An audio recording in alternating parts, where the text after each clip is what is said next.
What's up, guys? Welcome back. This is JE Live, and we are talking about the Rams Cooper Kupp situation. Weird situation nonetheless, but I'm going to try to talk you off the ledge because I think a lot of people are really upset by this, and I understand why. You're talking about the best receiver in all of football getting hurt. And then having a setback, and a lot of people were saying, well, I didn't really feel comfortable with this. Felt like they brought him back too early. I would agree with you. I do feel like they brought him back too early. Who really cares about the joint practices? We know what Cooper Kupp can do. If he's rusty week one, so be it. But running the risk factor that he could get hurt, it's not the most ideal situation. So we're going to get into that. Before we do, I want to just, say hi to everybody, right? I mean, it's been, 2 days since I went live. I've been trying to catch up on sleep, believe it or not. It hasn't worked out very well. And I, was able to see cousins I haven't seen in a while, so that was great yesterday. But just trying to get myself and my body and my mind right for the NFL season, because it is a marathon, not a sprint. You got 18 weeks. That's a lot of content to make. So I'm just trying to keep myself sane. Obviously, having the 24-hour stream on Wednesday didn't really help.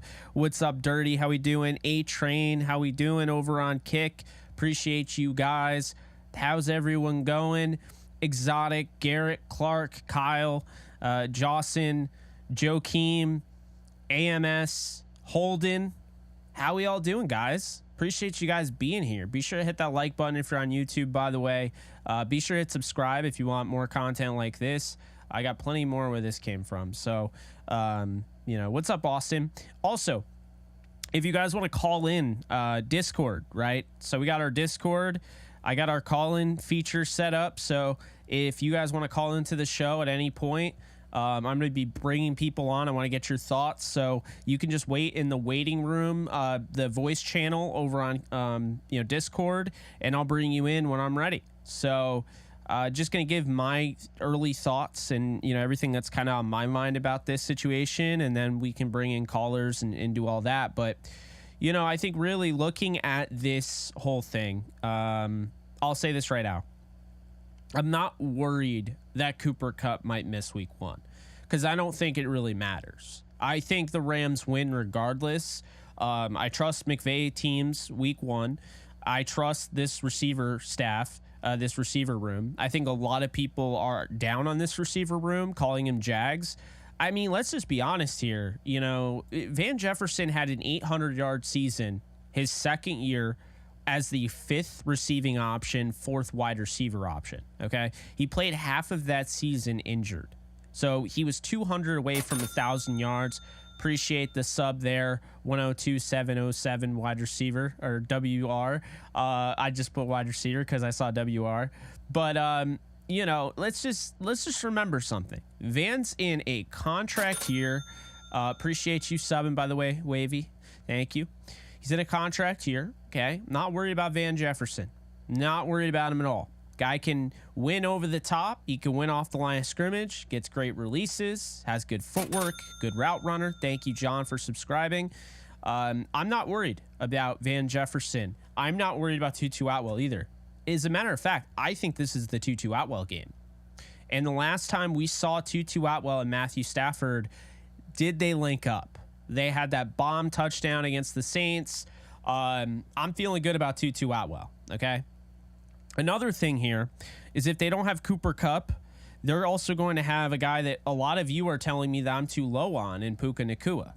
You can't have it both ways, folks. You can't tell me that you think Puka Nacua is going to be all that in a bag of chips, and then at the same time be like, I'm concerned that Puka Nacua is going to have to play. So here's what I'm going to say. Okay, what's up, Tico? How we doing? What's up, Jordan? LJ, great hearing from you.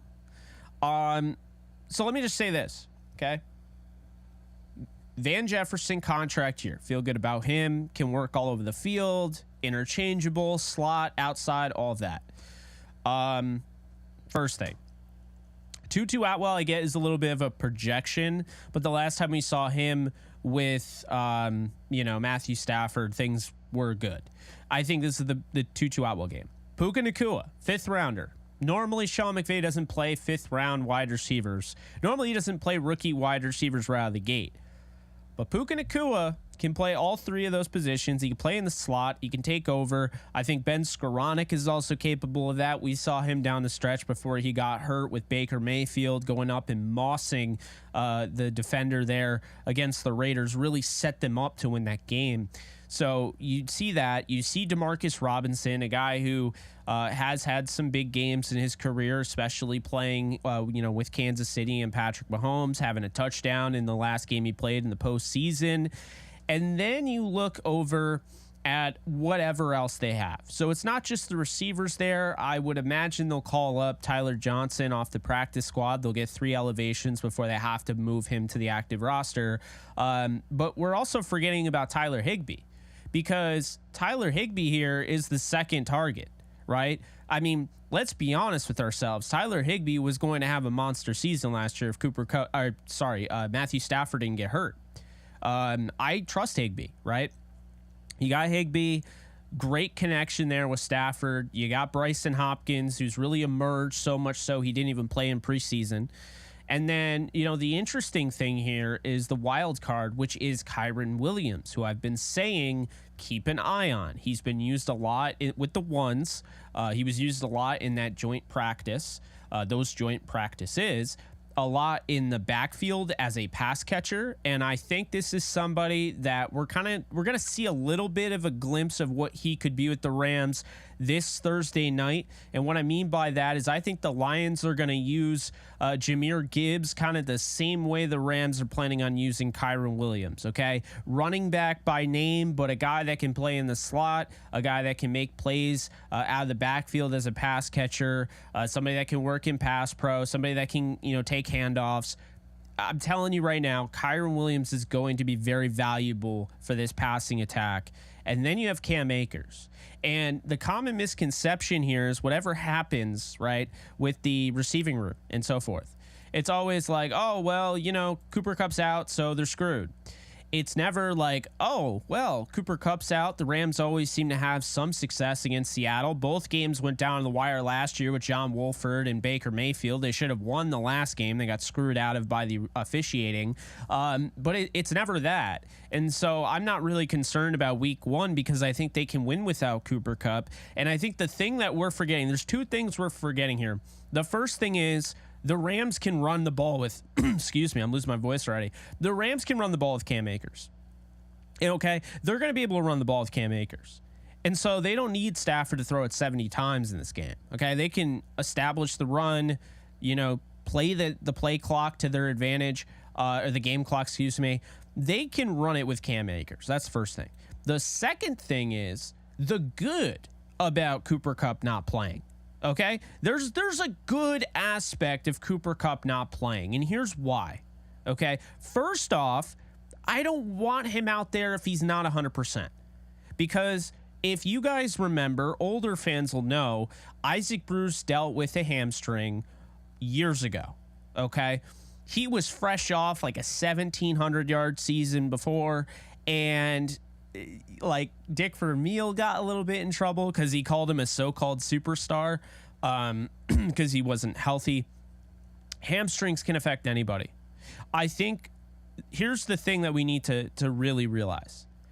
Is Cooper Kupp being out there the first month going to make or break the team? I don't think so. And I think Cooper Kupp is outstanding. I said he's the best receiver in football. But what you need to realize is that they can win without Cooper Kupp. And if you don't think that, then you don't believe in Stafford's ability. You just don't believe in Stafford's ability. I watched Stafford with Detroit. I watched him throwing seam busters up the seam against the Titans, late in the game to Hunter Bryant, who was barely made the roster. He was like the 3rd or 4th string tight end. I think the common misconception here is that this is a guy that's had Calvin Johnson and Cooper Kupp, and people just assume that Matthew Stafford needs a superstar to work. The great thing about Stafford is it didn't matter who he was throwing to in Detroit after Calvin Johnson. It was either Marvin Jones, it could be Golden Tate, it could be Kenny Golladay, and you could say, oh, all those are great receivers. I wouldn't say great. They were good. Then you look at Danny Amendola, throwing to Danny Amendola, throwing to Adrian Peterson, who's not really a pass catcher out of the backfield, right? And you start to see Stafford just makes things happen, man. He's going to throw to whoever has that helmet on. This is not Tom Brady, okay? This is not Tom Brady. Tom Brady needs to trust you before he's going to throw the ball, okay? If you're on the field, like Aaron Rodgers needs to trust you before he's going to throw the ball.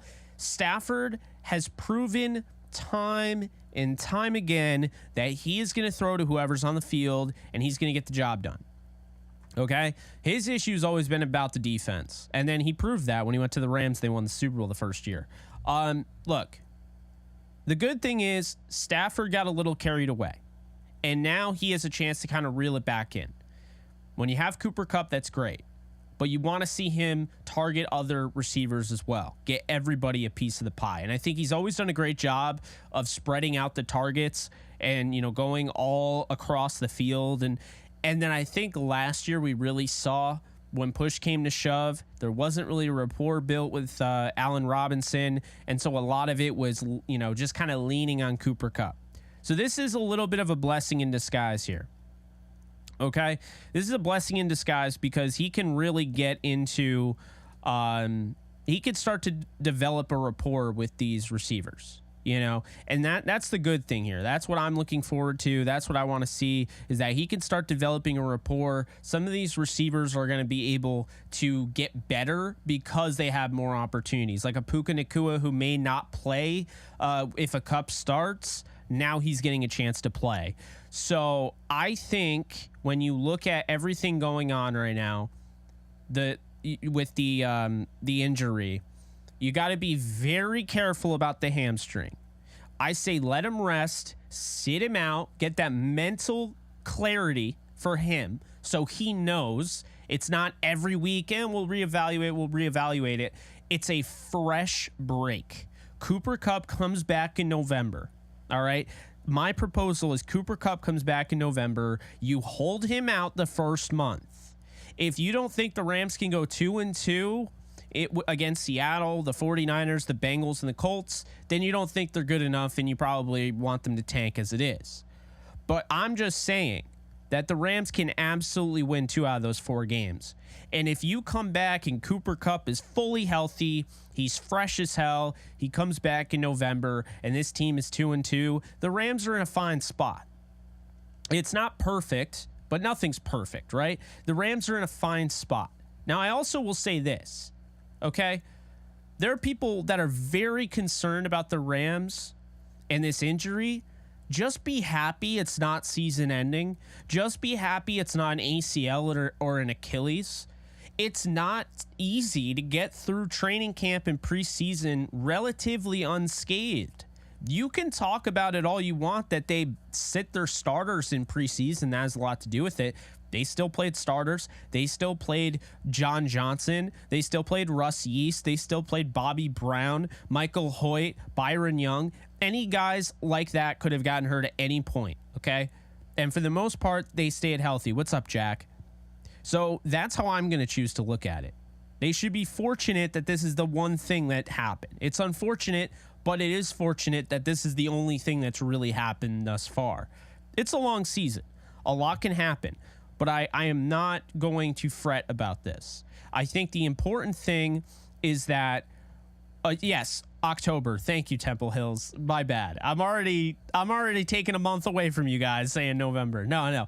October. You're right. Yes. So week 5 is when I would bring him back. But here's my thing, okay? It's the specialist that scares everyone. What I'll say to this is the specialist, I think, is honestly, it might not even be necessary, but this is how bad, and this is why I don't even buy the tanking thing. Because if the Rams were tanking, then they wouldn't care that much, and they would just say, and then just like leave it up, whatever, and then don't play him the rest of the year. It just like kind of beat around the bush. The Rams care. They want to win. It's why Cooper Kupp is seeing a specialist, because they want to know what they're looking at. Is this a back injury that is lingering and causing an issue with his hamstring? They need to know that. He had a tightrope procedure done on his ankle. That's the only thing that we know thus far. He had the tightrope procedure done, and then he had the hamstring which was a strain, and then now it's a setback, and they haven't really told us as such. And I think people are scared because they hear specialist and they think of Brandon Cooks, who had the concussions, and he went to Pittsburgh and all sorts of stuff, right? I don't think it's that. I don't think it's something like that. I think they're really trying to be fair here to Cooper Kupp. They really are trying to make sure they have the root of the problem. And Wednesday, we will likely know everything. We will likely know if he's going to play, all of that. So he is in Minnesota right now working with a specialist who they are in contact with. And we will know by Wednesday, it sounds like, with McVay, what the deal is there. Tomorrow, we have Behind the Grind, the last episode there, which I'm excited. I'll be doing a reaction video watching that because I know you guys like those. So I will be doing that. I'm looking forward to that. They put out some great content, great work, and I'm looking forward to seeing that. In other news, I just found out today that, and I never knew this, I posted one of my Call of Duty gaming videos on TikTok, and I just found out that people actually use the hashtag Jake Ellenbogen, and apparently people have been making TikToks about me, both good and bad. So yeah, the more you know, man. I didn't know that. None of you guys warned me about that or told me about that, so I just found out for myself that people have been making TikToks about yours truly here. So yeah, that's pretty much what's going on. As far as the Rams, you know, everything going on for week 1, I think this is the Atwell game. I think Van has a good game, and I think they established the run. Could we see Puka Nacua? Yeah, I'm sure we'll see him. I don't think he's going to blow up by any stretch, but I will say this. Seattle not having Devin Witherspoon and Jamal Adams and losing Ryan Neal in the offseason is going to sting more than you think. And I think the Rams win this game 34-31. I think it's going to be a fun game. It's going to be one of the best games of the week, I believe. And I think the Rams win the game. And I think they got a shot week 2. The one game, the next 4 games that I really feel strongly against them winning is the Bengals game. I just don't see them winning against Joe Burrow and the Bengals in Cincy with everything riding on that. But, I mean, I could absolutely see them beating the 49ers at SoFi.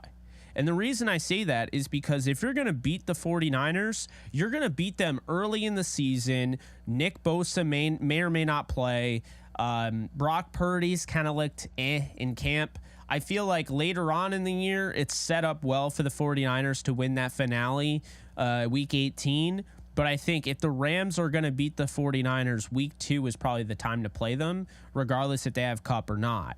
I do think they're going to need Kupp to win that. But, you know, that's just me. I think you can pencil in, and I know I'm not normally a fan of that, but you can pencil in wins against Seattle and Indy. I think Indy will be an interesting game, but I think the Rams win that game because what I think here is that, and I love Anthony Richardson. Anthony Richardson is going to be an absolute stud. Okay, I believe Anthony Richardson is going to be a star in this league. He's got some serious presence. He is way beyond his years. He's got incredible athleticism. But he seems like the type of matchup where the Rams would just feast on him.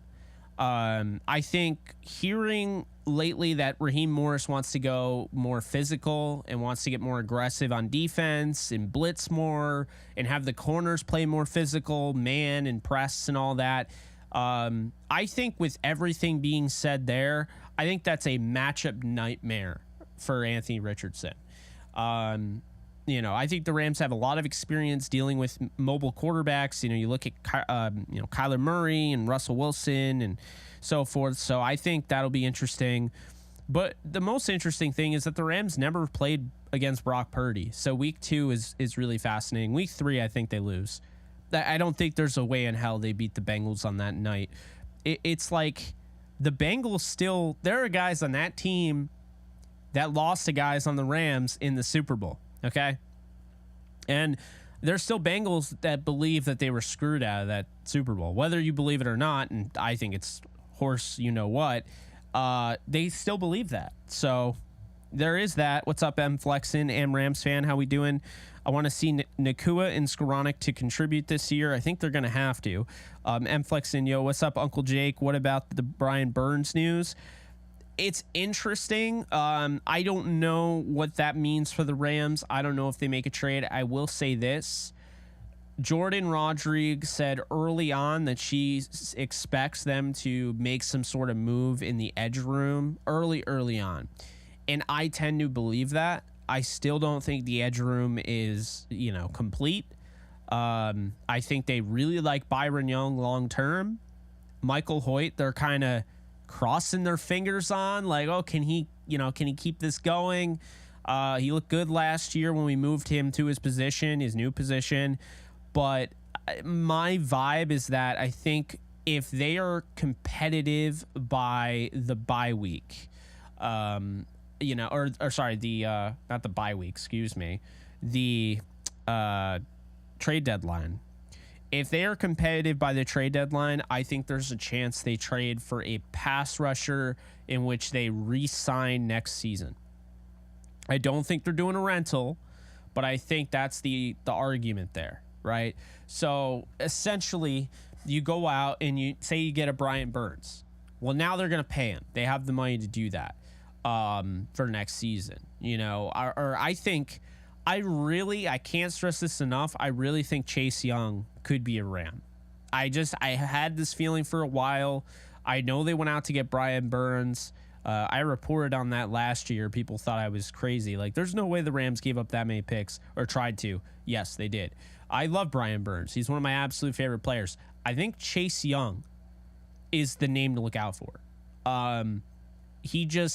To me, he feels like the heir to Aaron Donald. Now, he's not playing the same position, but I believe that I really believe that Chase Young, if I had to put money on any of those guys, I don't think Carolina is going to let Brian Burns walk. I just don't see it. I think it'd be a complete mistake. But I think Chase Young not having his 5th-year option picked up, Washington, even if he has a great year, guys, is not going to be able to keep Chase Young. Okay, you can't franchise tag him because that would be more than the 5th-year option, which would be a net negative, right? So they're in no man's land when it comes to that. And essentially, I think he's gone because he can play all he wants, but they have Daron Payne, they have Allen, they have Montez Sweat to pay. It's not as simple as just paying Chase Young now. You made your bed and now you have to lay in it, because essentially, if you picked up his 5th-year option, it would be a better deal than the franchise tag or any sort of extension. So that's my thinking, is that Chase Young is going to be available. And because he's going to be available, and because the Rams have a need there, and they have cap space next year, I could see them making a move for him and then re-signing him in the offseason. And I think he'd stay. Because I think the Rams are going to be right back in the thick of it in 2024. And if they don't win it then, they'll win it in 2025.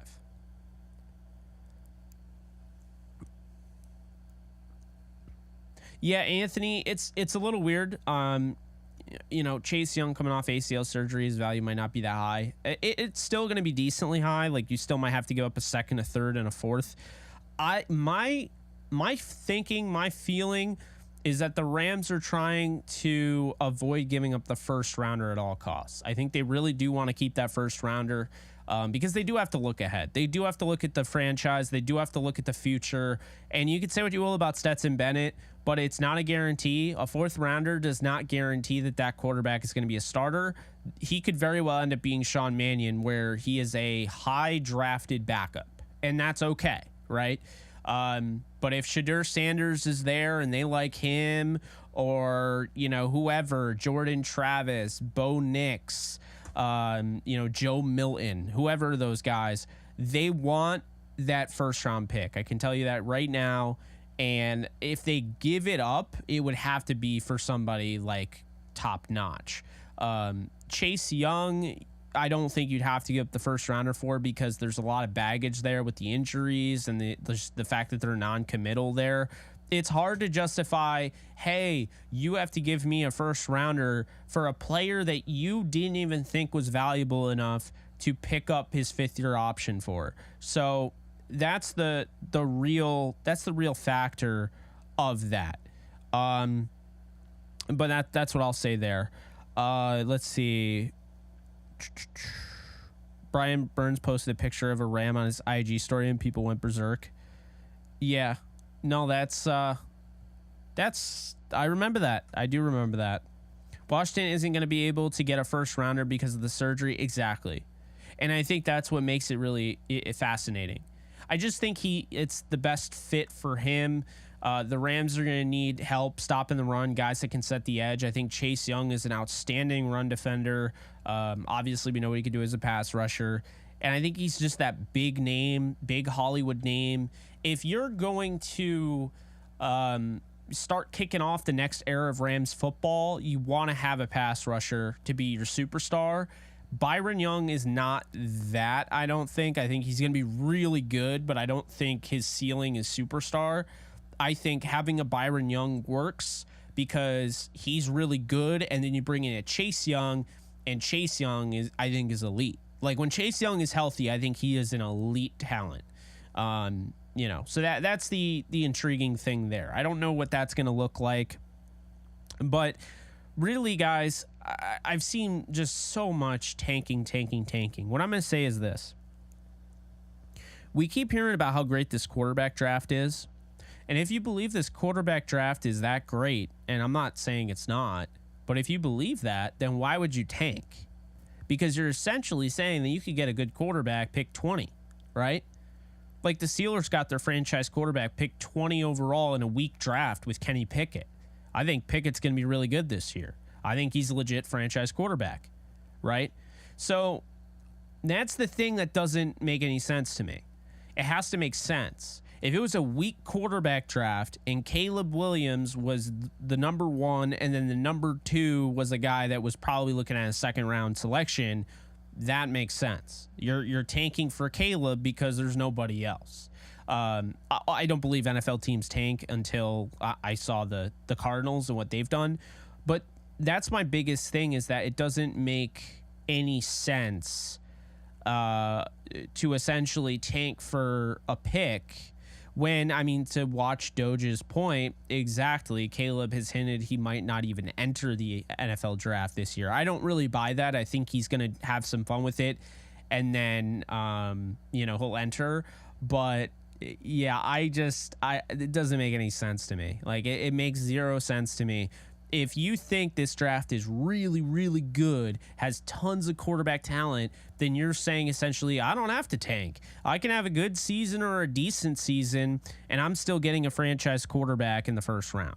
So, that's kind of my vibe. And when I was watching these guys, I'm like, man, I can't help but think. I'm not saying he's going to be the best quarterback of this group, but I can't help but think Dion Sanders is him. I can't help but think this is the guy that might get passed up on. I can't help but think that, this Colorado team is going to be really good. I know everyone's talking about Travis Hunter, but Dion Sanders broke a record that has held. I mean, it's been there for 130 years at Colorado, and he did his first game. All the accusations of nepotism and, he's daddy's boy and he wouldn't be the quarterback if his dad wasn't the head coach. Sanders went out there and balled. And I mean, now from an NFL scouting perspective, I'll just say this. People say arm strength all the time. Oh, he doesn't have arm strength. The kid doesn't have arm strength. Chat, I want to know from you, okay? What is arm strength to you, right? What do you view as arm strength? Is it the zip a quarterback gets, the ability to fire it and get like that velocity? Is it the length of how far they can throw down the field? What is arm strength to you? Because I hear all over the place, arm strength is this, arm strength is this. And I am going to say something that might be a little controversial, but I don't really care. Since when do I care about that? Arm strength is the most overrated trait a quarterback can have, okay? You can always work on arm strength. You can always work on it. If you're talking about the deep ball, I watched Shedeur Sanders throw nearly 60 yards. Okay? He threw a 60-yard bomb to Travis Hunter, who he dropped it, by the way. What is arm strength if 60 yards isn't enough in the NFL? I understand that Joe Milton threw a 90-yard ball, and everyone's like going crazy for Joe Milton. Everyone goes crazy for Anthony Richardson. Everyone goes crazy for Josh Allen. Those arms are crazy, okay? That's great. It's great to have an arm like that.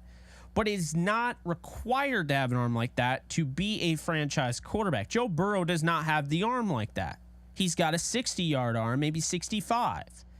But this idea that Shedeur Sanders won't work because he can't throw 90 yards is ridiculous. I always hear this, the most cookie cutter thing, when we're talking about quarterbacks. He doesn't have the arm strength. What is the arm strength? What is arm strength?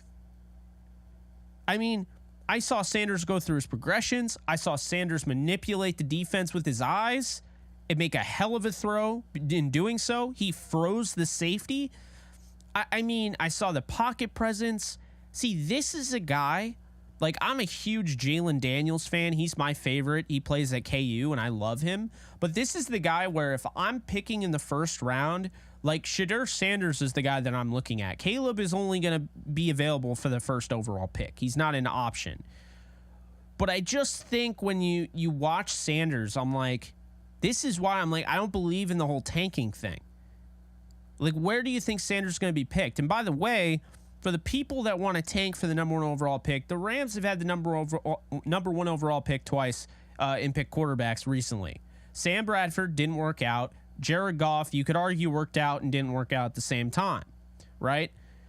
But look at the best quarterback in the league, Patrick Mahomes, picked 10th. Look at Josh Allen, one of the best quarterbacks in the league, picked 7th. Okay? Lamar Jackson was picked 32nd. Justin Herbert was 6th. Why do we obsess with the tanking? There's going to be quarterbacks all over the place. Caleb Williams is not going to likely be a Ram because the Cardinals are going to get him.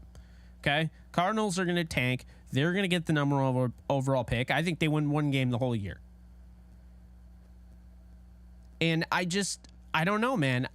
To me, next year, you got too many quarterbacks that are available in this draft. I'm watching all of them this past weekend, and I'm like, man, Jordan Travis looks good. Jaden Daniels looks good. I didn't get to see my guy Jalen, but that is what it is. But yeah, I mean, I'm watching Michael Penix. Now, people aren't going to like Michael Penix because he's a lefty, and lefties do not get credit. Like, let's just be honest here. Tua Tagovailoa was first in all of the quarterbacks' advanced metrics. He did not get credit. Okay, he did not get credit. People do not like left-handed quarterbacks because they're different. But Michael Penix looked really good. Okay, Bo Nix, there's a lot of quarterbacks, and obviously it's going to weed itself out as the season progresses. We're going to find out guys that can have the it factor, guys that can play well against UT Martin, but then struggle when push comes to shove. I mean, I know my guy, Jalen Daniels, has that it factor. He elevates his game in big games, right? There are guys that don't always do that. You know who has the it factor? I'll tell you right now, Joe Burrow. Joe Burrow had that it factor. When you looked at what he did going to LSU, you can't measure the it factor. It is just an intangible thing that you either have it or you don't. You want to be that guy. You step up in the clutch. And that's why, like, for me, no doubt about it, Caleb Williams has the it factor, right? Yeah, Jalen Milroe from Bama. Well, we don't know if he has the it factor, but yes, he's one of those names. Jordan Travis feels like he has the it factor, but I haven't seen him in a huge game. The LSU game was big, don't get me wrong, but I haven't seen him in a bowl game or whatever, against an Alabama or something. I like to see him in that setting. To me, Colorado, Shedeur Sanders has the it factor. Mind you, he's undefeated. The last 2 seasons, he's 13, 14-0. Jackson State didn't lose. Dion Sanders didn't lose. And so I watched Sanders, and I'm like, man, Shedeur Sanders is going to be a problem. And then immediately you get the, oh, he can't make this throw. He can't make that throw. The far hash throw. He doesn't have the arm strength. Oh, good Lord. If I hear noodle arm again, I'm going to lose my mind. Not everybody has a noodle arm. Just because you don't like them doesn't mean they have a noodle arm. Like throwing 50 yards isn't a noodle arm. A noodle arm's like hitting 30 yards, 35 yards, where the wide receiver is going straight down the field and then has to run completely in and catch it like he's a center fielder in the outfield trying to dive and catch a pop fly. Okay? That is a noodle arm. So I just think that like Shedeur Sanders is somebody that I'm looking at where the Rams don't have to tank for a quarterback. They want to keep their first rounder from what I feel. Okay? And if they want to do that, then Shedeur Sanders makes a lot of sense. Because I think if he could be had, and you might have to trade up and get him, but he's not going number 1 overall.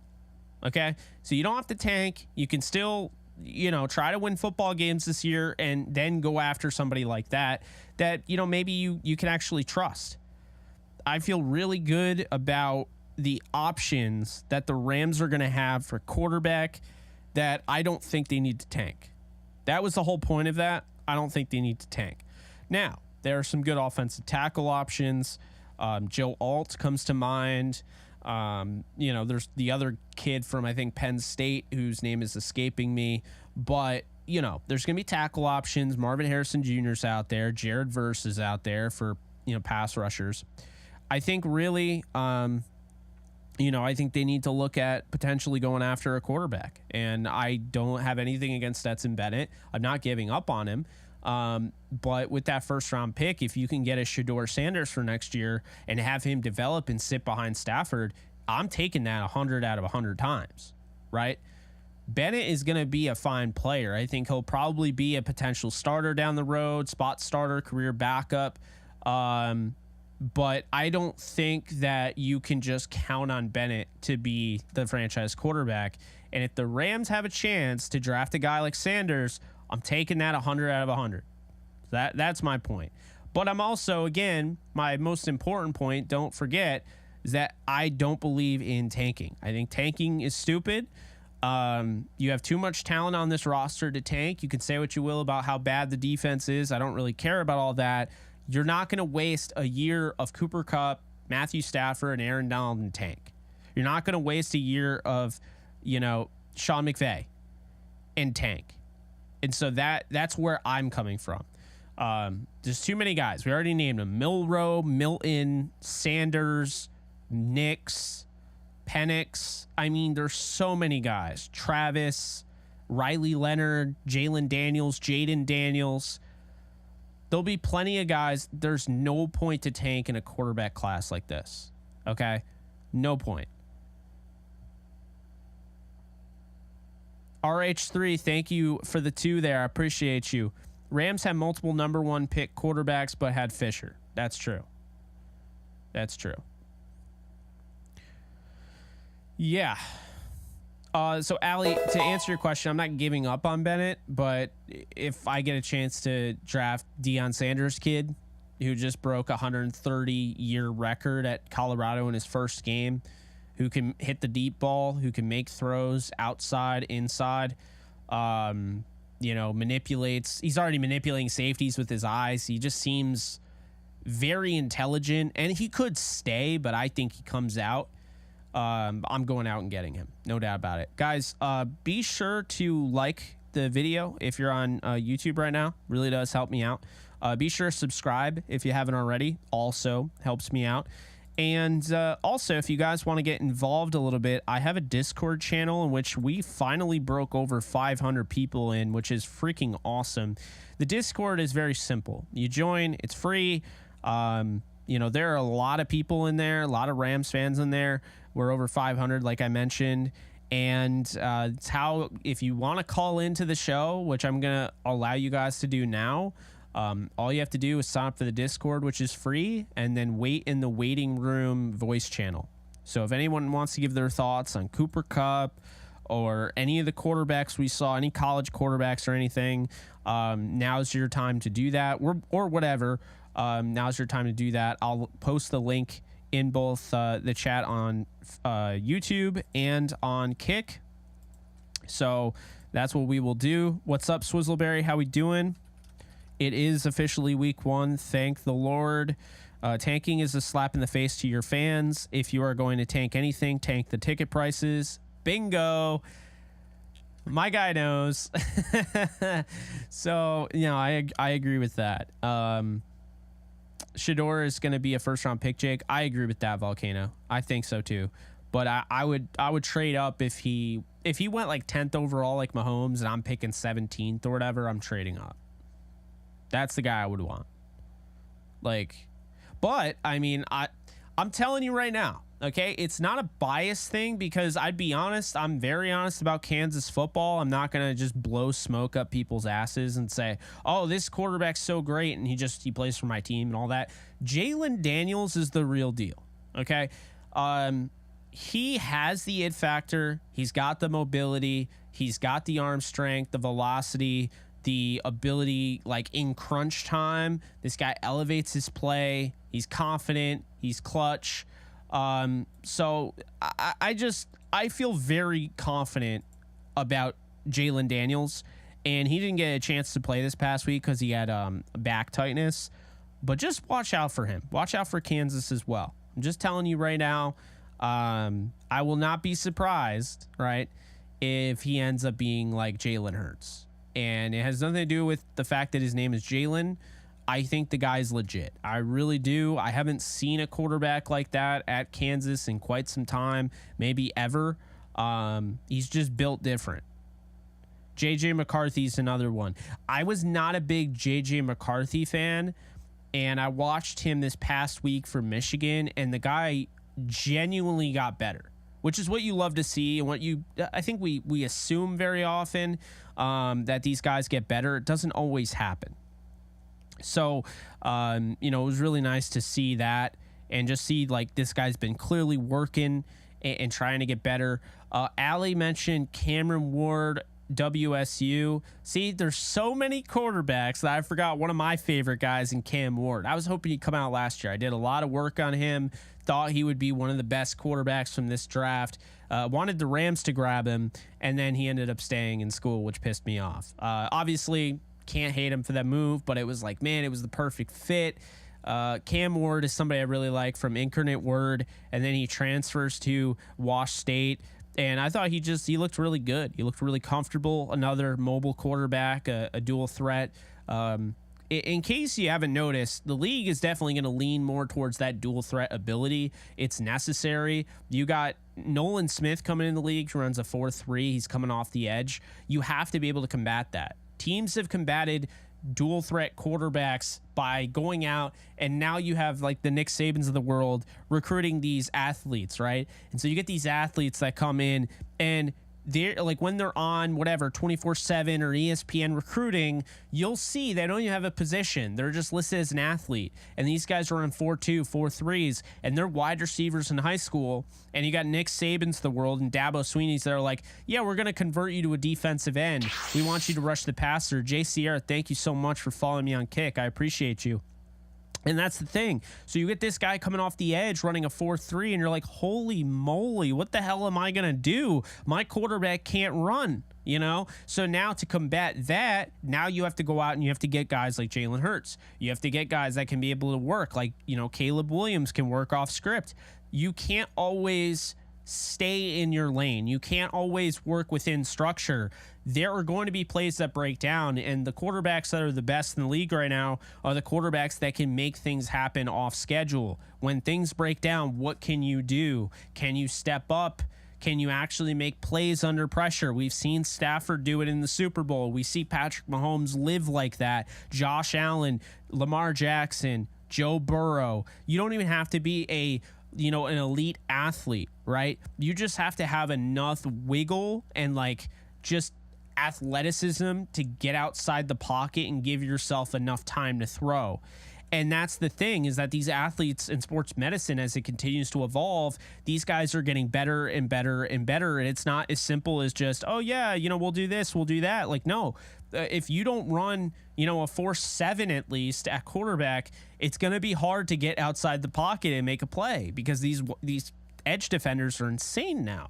Like Nolan Smith, if that doesn't show you running a 4.3, then I don't know what will. It's only going to get, more intense. So, What's up, KXM? How we doing? Edwin, what's up? Falco, how we doing? Dallas Turner and Jared Verse seem like the best pass rushers from this draft so far. You got to watch the Apple Cup this season. UW versus WSU. Penix versus Ward. Ooh, that sounds... So that hasn't happened yet, right? That wasn't like last year. Like you're saying it's happening this year. That sounds like fun. I mean, I'm not going to lie. Caleb Williams versus Shedeur Sanders sounds like I'm going to need to get my popcorn ready for that one. That's going to be insane. I mean, think about it. It's going to be absolutely gnarly. So, yeah. By the way, guys, we are at 31. So we're 31 followers away from 600. And once we hit 600, I will do a film breakdown, live film breakdown on Kick exclusively for you guys on Kevin Dotson. So if you haven't already, be sure to follow the Kick channel. It is free. It takes about 30 seconds to sign up. And I stream on there almost every night. So be sure to do that. Who do I think will win the national championship this year? No one's standing out for me. It's really weird. If I had to pick anyone right now, I kind of like Florida State. I know that sounds weird. And this is what I mean, is like Jordan Travis could completely change his fortune and end up as a top 5 pick, if things go the way, you want them to go. But I don't know, man. I was watching Florida State, and I don't think LSU is great. I'm going to be honest with you. I don't think they're great. But what was so impressive to me about Florida State is just the defensive aspect of it. Like, we knew their offense was going to be able to put points on the board, but to hold LSU to 24 and that Jaden Daniels-led offense to 24 was impressive, in my opinion. Now, look, they gave up 460 yards, right? But still, 3rd and 10, the defense really stood out. Third down, the defense really stood out. They held LSU to 3 out of 10 times there. They shut them down on 4th down all 3 times. This just seems like a team that, they're able to generate some turnovers. They had 2 in this one. They dominated time of possession. I think Travis is going to be really good. I think Keon Coleman, kind of a sore subject as a Kansas fan, because Keon Coleman originally committed to Kansas, just like Jamar Chase. It's been painful over here, guys. Jamar Chase first committed to Kansas and then decommitted. It's like, I mean, when I tell people that, they're like, why the hell did he do that? I'm like, I don't know. But at one point, Jamar Chase was a Jayhawk and Keon Coleman was a Jayhawk. So yeah, we're down bad over here. Actually, we're doing better now, but I don't know, man. I'm looking at the teams and I just kind of feel like FSU seems like a fun pick here. Instead of going with the usual Georgia or Alabama. And I mean, there's definitely a good chance that like Alabama's there, but I'm curious. It looks as though, so the highest percent chance, so they have playoff predictor on ESPN, and they gave Ohio State the highest. See, that's the thing. So Ohio State, they're saying, is going to win. Ohio State didn't look interesting at all. And they played Indiana. I didn't like Ohio State at all based on what I saw. So, I mean, I understand it's early in the season, but like I don't really see the hype with Ohio State. They beat Indiana 23-3. It just, I don't know. I don't think Ohio State's going to be that great. They'll still win like 10 games because they're Ohio State and they get all the top 5 guys, but 5-star guys, excuse me. I think Utah is an interesting one to look out for. because I think with Utah, well, it's going to be really important. That game that they play, the finale against Colorado, is going to be really telling. USC needs a defense. I don't know why they kept Grinch, but they need a defense. LSU is a fraud. I don't think they're that good. So I think they'll fall way out. But I think as far as teams that can win, Florida State feels like the best pick for me. Notre Dame also looks good, but I'm going to say Florida State. I really liked what I saw at Florida State. I know Nolan's going to be jumping up and down over it, but I really believe that. Like, I don't know.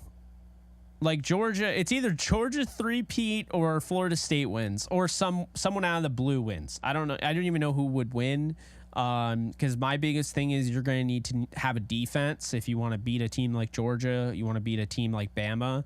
USC doesn't have that, but they can score at a crazy clip, so maybe they do. But I think Florida State has the defense and the offense. And like Utah interests me for whatever reason, and Notre Dame does as well. So those are some teams that I would look out for. Michigan, I don't know. Michigan's got a shot. They didn't lose a ton of guys, to the draft. So, I mean, it was 30-3 against East Carolina isn't anything I'm going crazy about. And we won't know what Michigan is until probably the Penn State game, because there's a good chance they're going to go, like 9-10-0, probably 10-0 at this point. And then they play Penn State. They don't really have a hard schedule. And I think they did that by design. So they play Penn State, Ohio State to end the season. I mean, those are the only two teams I really see here that are like really tough. So Michigan, we won't know until like later in the year. I don't see it with Ohio State. I don't. I definitely don't. Thank you, Jay Sierra. Appreciate you. That means a lot. Bama defense is going to shut down the USC offense. We'll see. I mean, it's hard to know. I don't know how these whole, everybody will everything will translate and everything and transfer, but we'll see. I think what's going to be fascinating is Colorado. To me, they're the wild card here, because Colorado, everyone's saying doesn't have a defense, but if they can score like that and their defense is going to get better, it's going to be a fascinating thing. They're the true wild card. If they were to win a national title, though, like, what are people going to say?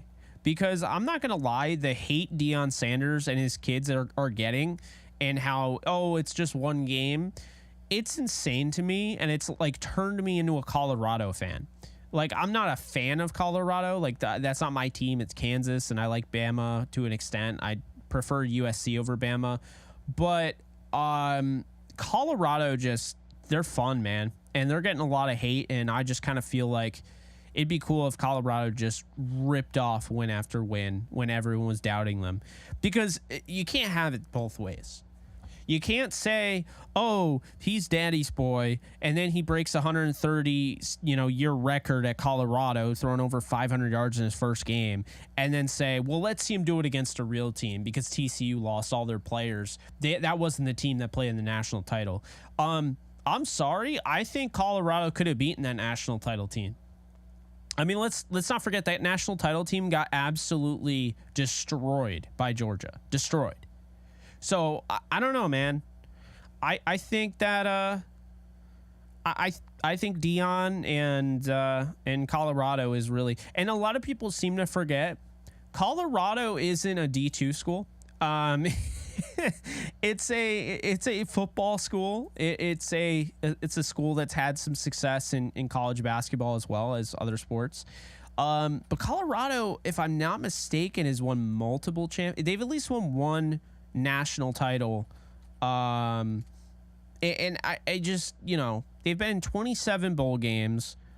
Let's see here. Yeah, they won a national title. So, I mean, this organization, they won the national championship in 1990. I mean, I know they won one game last year, but what if Dion Sanders is one of those just savants in coaching, you know? I mean, he got the 5-star recruit that all the schools wanted in Travis Hunter to commit to Jackson State. And then Jackson State goes undefeated. And, you know, there were rumors out there, like people saying like, oh, I think Jackson State might have been able to beat this team. And then people would push back and say, no, Jackson State wouldn't beat anybody. They're HBCU. And it's like the people that are crapping on HBCU, it makes me laugh because then Dion with like those same players for the most part, some of them not obviously transferring over because they went to the NFL. But Dion brings those guys over to Colorado, and then they beat TCU, who was just in the national title game. And say what you will, okay, it's not the same exact team, but TCU is a hell of a program, and that was a hell of a win. And Colorado wasn't even ranked. So, you know, that's not easy to come by. Those wins are not easy. And I think oftentimes, like, people will like be like, oh, well, their defense isn't good. I don't really care. Whose defense is good in college outside of the SEC? Think about it. Like, they're the top teams in the SEC, they care about defense. No one else really cares about defense. And exactly, I know, exactly.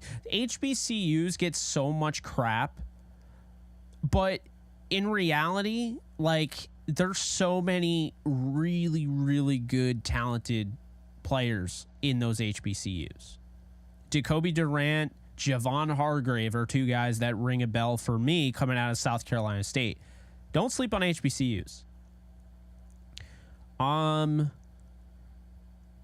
Oh, Jackson State would have absolutely demolished Colorado last year. Jackson State would have destroyed Colorado last year. That would have been a blowout. Jackson State could have beaten like good teams. The Colorado team, they would have beaten Colorado by 30. And exactly 20-point underdogs, and they go in and they beat TCU. That's also the shocking thing, that TCU was even favored to win by 20 to begin with. Hey, is anybody going to call in? Anyone want to give their thoughts? Waiting room is available on Discord. Now we got 510 members. Let's go.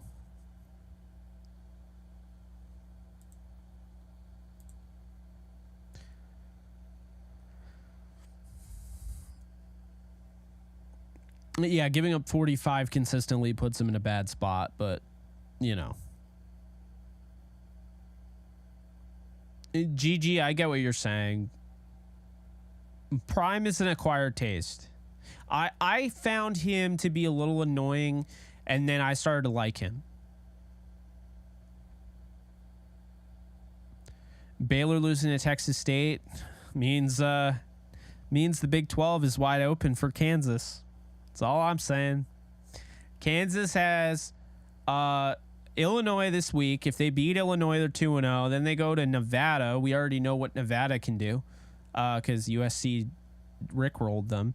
And then week 4, they got BYU, who barely beat a random team. So Kansas should be 4-0 heading to Texas for week 5. If Kansas beats Texas, then things get very interesting. Okay, so we'll see. I would love them to win the Big 12. I'm not going to hold my breath. I think they win 8-9 games. But do not sleep on a Lance Leipold coach team, because he turned that Kansas team around. They went to the bowl game and everything. Like, Rick rolled is something I never thought I'd hear when talking about football. Yep.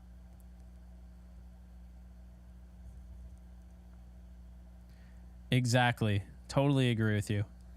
Yeah. So that's wow, we got into college football. We talked prospects. I mean, how many times do you guys ask me during the season, hey, what do you think about this prospect? And I'm like, I didn't watch. This weekend I tried to actually be in tune and watch a little bit. I'm glad I did. It's a fun topic. And that's what these JE Lives are. So it'll start off as a Cooper Kupp show. And then we talk, we vibe, we have fun. You know, we can hit on any sort of topic you want to hit on. I mean, I think that's really what this is all about. It's like our own little, it's like instead of the herd, you got like Jake Ellenbogen, like, I don't know, it's like a radio show or something. I don't know. But I mean, we talk about it all here. I know I've already said it. I still can't believe there are TikToks out there about me. Like, that was a revelation. There are people that made TikToks about my, what was it? My opinion on who should be cast as Miles Morales. Like, I made a tweet and someone made a TikTok about it. And I'm like, and I don't have any issue with it. I think it's funny. But the latest on Cooper Kupp, Anthony, is that I don't think he plays. They're gonna find out on Wednesday. Everything about everything will be found out on Wednesday. Let's see. Bolt, how you doing? Fantasy football thoughts. Like, what kind of fantasy football thoughts? Do you have any in mind? Are you asking me for like help in fantasy football? Are you asking me for like sleepers? I'm curious on that. Or just in general.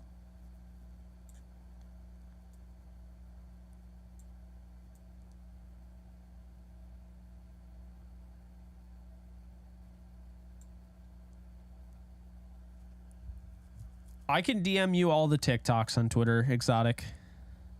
Or actually, you can just go on Twitter and look up hashtag Jake Ellenbogen. I had no idea people were hashtagging my name. It's crazy. I'm flattered. Yeah, so what was I going to say? Oh, wanted to throw this out there. I put out a poll on Twitter asking Rams fans to pick one or the other, a Super Bowl win or Caleb Williams. And 30% picked Caleb Williams. 30% picked drafting Caleb Williams over a Super Bowl.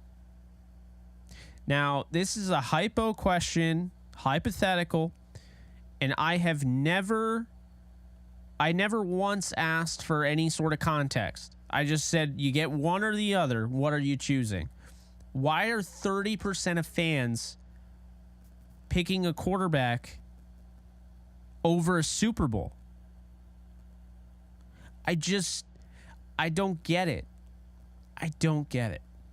This is what I'm talking about the tanking thing. It's gotten so out of hand. Let's just enjoy the season. Good Lord. What's up, Sodak? How you doing? Rod, I appreciate that. Thank you so much, man. Thank you, Jack. Falco, how do you feel about the college football conference realignment going on? Now Cal, Stanford, and SMU are heading the ACC. I don't like it, but I want to hear your opinion on it. That is ridiculous. So you're telling me, right? The whole point of the alignment of college football was for travel. You got these student athletes that have to focus on school too, that now if you play at Stanford or you play at Cal, you're telling me that they have to go from California, right? And then they have to go to upstate New York and face the Syracuse Orange Men. That's what you're telling me. Because Syracuse is in the ACC.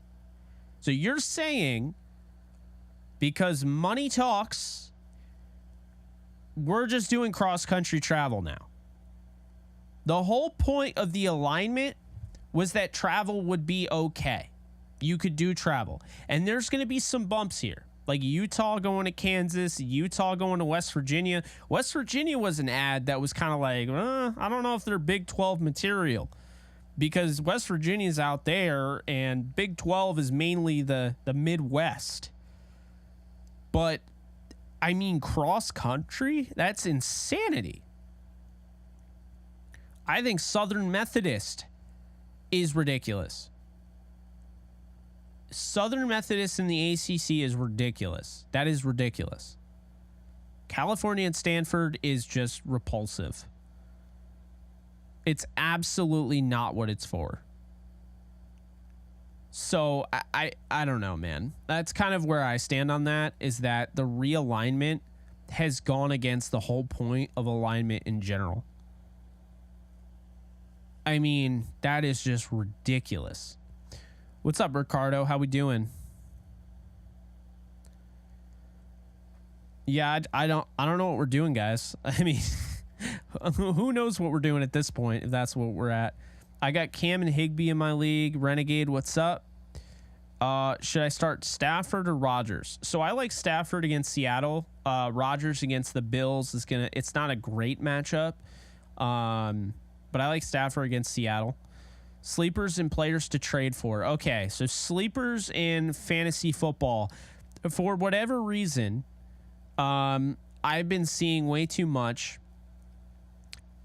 that James Cook is falling down boards every time I draft. I don't know why. James Cook is the starting running back in Buffalo. Pretty much everything now is PPR, so I don't really know why he's falling completely down boards like that. So what I would say is that when you look at a guy like James Cook, who can help you as a pass catcher out of the backfield, help you in those PPR situations, and he's the starter in Buffalo, when they already said that they're trying to cut down on Josh Allen running the ball, it's a no-brainer. Go out and get James Cook, right? He shouldn't be a sleeper. It should be kind of just a foregone conclusion. Like, okay, like, you know, he's the starter in Buffalo. Makes sense. But it just seems like he's become a sleeper. So I'd say him. Another guy I would say, right? Everyone talks about the comeback season, Deebo Samuel. Why aren't people talking about Brandon Ayuk? Brandon Ayuk should literally be rostered on every team because he is the best receiver on the 49ers. He's the best route runner. And for Brock Purdy is not going to want to test anybody, right? He's not going to want to test anybody that is going to have guys that are on it. Deebo struggles to create separation. His biggest thing is when he has the ball, he can make plays in space. He can break tackles. He's hard to tackle. But Deebo is not a great receiver, okay? The reason he's not great, he doesn't create great separation. He's a body catcher with the football. He's not a natural hands catcher. Brandon Ayuk is a natural hands catcher, can win off the line of scrimmage, and he's the one that's going to create that separation. Brock Purdy, watched last year, he's not throwing it to you if you're covered, okay? This is not somebody that's willing to take that shot. He's throwing you if you're wide open. That's why I think Ayuk is going to create the separation needed, and he is an underrated guy here. At quarterback, Kenny Pickett. Kenny Pickett is now throwing to George Pickens. He's throwing to Calvin Austin, Allen Robinson. He's throwing to Pat Freiermuth, and he's throwing to Deontay Johnson. He's got Najee Harris and Jalen Warren as well, and a revamped and bolstered offensive line headlined by guys like Sumalo, who they signed from the Eagles. That was a great pickup. I just don't understand what is not to like about Kenny Pickett. I don't know why people are sleeping on Pickett, but he's a sleeper for me. Jacoby Myers for the Raiders. All you needed to know is when Devontae Adams came out and said this guy wasn't used enough in New England, that tells me everything. This guy is going to be used a lot with the Raiders. He can play within the short and intermediate game. He's not a deep threat, so to speak, but he's a good route runner, has good body control near the sideline, a guy that you can rely on those first and second downs, third downs to move the chains. He's good. I really like Jacoby Myers. I think he is an underrated guy. Another underrated guy, I think Jahan Dotson. Okay, I think Dotson is in for a monster year. I think he and Sam Howell, who's also a little bit of a sleeper for me, I think he's going to be on the same page with him. I think a lot of teams are going to, key in and lock in on Scary Terry McLaurin. But I think when you look at Jahan Dotson, the route running ability, the deep ball ability, the ball tracking, natural hands, the speed, he's going to be a mismatch. So he's somebody that I like. you want to hear a deep sleeper of mine? It's Tutu Atwell for the Rams. I think Atwell is in for a really good year. If we're talking over 700 yards, I think it's a winning year for him. He could be used as a running back out of the backfield if need be, but I think for the most part, he's going to be used as a outside receiver, can also play in the slot. If you have a league where you get return yardage, I think he's going to get some return opportunities. But this is somebody that plays way above his smaller 5'9" frame. I like Atwell a lot this year, and I think week 1 is going to be if you're in a daily fantasy, to me, if you don't put Atwell in that lineup for week 1, you're missing out. I think he's going to be incredibly cheap, and I think he's going to be a really big bargain thing there. And then Sam Laporta, who only had 1 target in preseason, didn't catch a pass. I think people are already out on for his rookie year, and I get it. Tight ends take a while. It's a rookie year, all that, but Sam Laporta is somebody that I think is going to be really good. Another one of those Iowa tight ends, which I swear by, Hawkinson, Kittle, Fant. I don't know what else to tell you there. That's a tight end factory. But Sam Laporta is going to be valuable for Jared Goff. Okay. I know they have Brock Wright. I know they have, the other tight end whose name is totally escaping me from Virginia, who they drafted in the 5th round. But I'm a big fan of Laporta, and I think he's underrated. And I also think that Chigoziem Okonkwo for the Titans is underrated as well. So I think those are some sleepers to look at. Hayden Hurst, with the Panthers, it looks like Renegade has him. I think Hayden Hurst is intriguing because when you talk about a rookie quarterback, you're always going to look at, okay, rookie quarterback struggles. Who does he rely on? Who's going to be his target? And tight ends, bigger hit box, so to speak. So bigger catch radius. They're kind of your security blanket, your safety net. And I think that somebody like, Bryce Young, who I think is going to be better than people realize. If he does have that struggle, you have that safe, that fail safe there where you can rely on a guy like a Hayden Hurst. So those are just some guys, there. HD, I told you the Underdog League. I sent you the link. It was it kicked us out, and so I made another league. If anybody, by the way, wants to play fantasy football with me and just draft Underdog Fantasy, here's the link right there in the chat. If you guys want to play, it's $5 entry. And you can use the promo code OTE at sign up to get a 100% bonus match on your first deposit up to $100. But it's a $5 entry. It's 10-person league, and it's best ball. So you draft the team, and then you don't have to look at it again. Okay, and you can do a bunch of those on Underdog Fantasy, and it's all about exposure. So you can just have that percentage exposure, and then that's how you kind of figure that out. But yeah, I love these dynasty leagues, or not dynasty. I like dynasty too. Best ball. So if you're into that, then I highly recommend you signing up. Like I said, I have the link I just dropped right in the comment section on both Kick and YouTube. So be sure to get in on that. Also, be sure to sign up for Kick. Once again, YouTubers, I need your help. I'm trying to get verified status over on Kick. The only way I can do that is if I average 75 live viewers or more. We have 145 right now on YouTube, and that's kind of a down day, especially during the NFL season or close to the NFL season. But if I were to average that on Kick, then I'd be verified. And if I was verified, then they push all my stuff to the front page. So we're trying to do that. If you guys could help me out, it'd be awesome. It's just a 30-second. It takes 30 seconds to sign up over on Kick if you're on YouTube and haven't signed up yet. I'm going to do all sorts of film breakdown there. That's where all my film breakdown will be. Unfortunately, I can't repost to YouTube because I will get copyright struck. I already got 1 strike, so if I get another one, I won't be able to post for a week, which would kill me. So, yeah, if you guys are down for that, that would be great. You have a good feeling about Puka this year, says Ricardo. Interesting.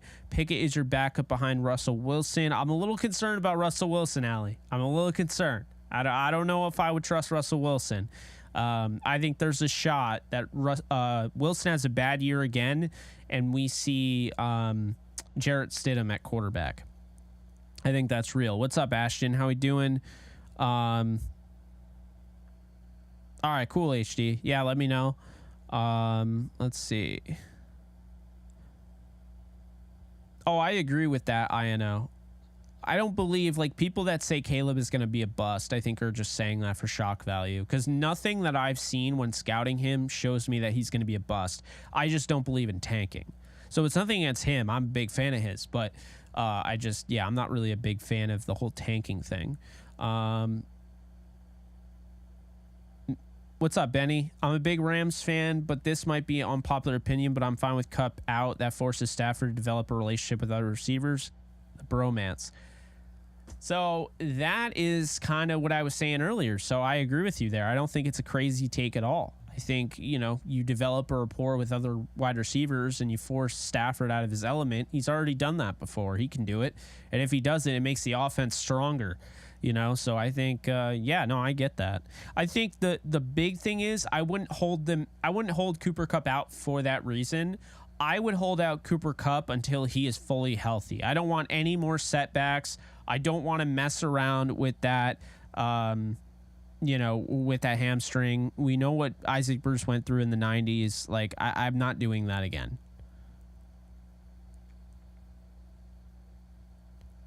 I agree with you, Falco. I think, a lot of the times we're always really quick to just call these quarterbacks busts. But, I mean, I think Trey Lance kind of proves it. Trey Lance did not go to a good situation with the 49ers. He was somebody that missed an entire season due to COVID. He only started one season. While I'm very high on him and I believe he's going to be something special when he gets that opportunity, he shouldn't have gone to the 49ers, who essentially were just trying to do what the Rams did with Jared Goff. And what I mean by that is get a rookie quarterback on a rookie contract and be able to spend money on the other positions because you have a quarterback that is cheap and affordable. It allows you to do other things like the Rams did. They were able to go out and get Ndamukong Suh and Aqib Talib and Marcus Peters because they weren't paying Goff. He was on a rookie deal. The problem is Trey Lance needed more help. He needed more development. And the 49ers weren't willing to do that. They wanted a guy that was just going to come in and right away win because that's how they were built. So I agree. You need a good situation. Everyone needs a good situation. Would Geno Smith have worked on another team? Who knows? Maybe he would have. Would Mark Sanchez have worked on another team? Who knows? Maybe he would have, right? You don't know. Darnold, Zach Wilson. I know I'm just picking on the Jets here, but you get my point. I think we've seen, and there's no way to know, but I wish God could come down from the heavens and just let us know that we've seen quarterbacks that have become busts that would have actually, in another alternate universe, been stars had they gone to a different team. I think that would be cool to know that. We'll never know, but it'd be cool. You think Sanders is better than Caleb? That's bold. That's bold. I think Sanders is going to be legit. I'm already very high on him, but we'll see. I mean, it is early. Next year's quarterback slate for the 24 draft is loaded. Not worried about getting one for mid first round or second round, honestly, if the Rams go that route. Yeah, no, I'm with you there. And I think it just kind of goes back to what I was saying. Like, I don't think they need to tank if they have there's that many good quarterbacks to choose from in this draft. And like, what's the point of tanking? Oh, I see guys in the waiting room. My bad.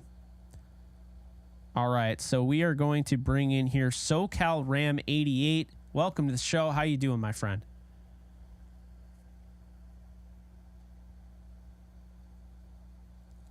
Let's see. Why is it? I want to make sure they can hear you. Because it's not showing for me. Can you guys hear him?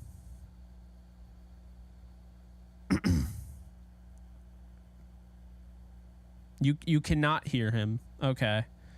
Let's see here. Call in Discord.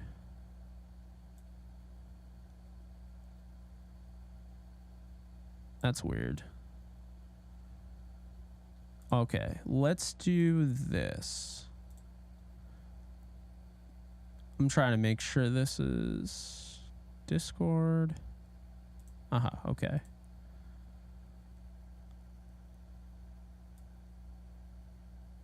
So just me and Swizzleberry in the waiting room right now.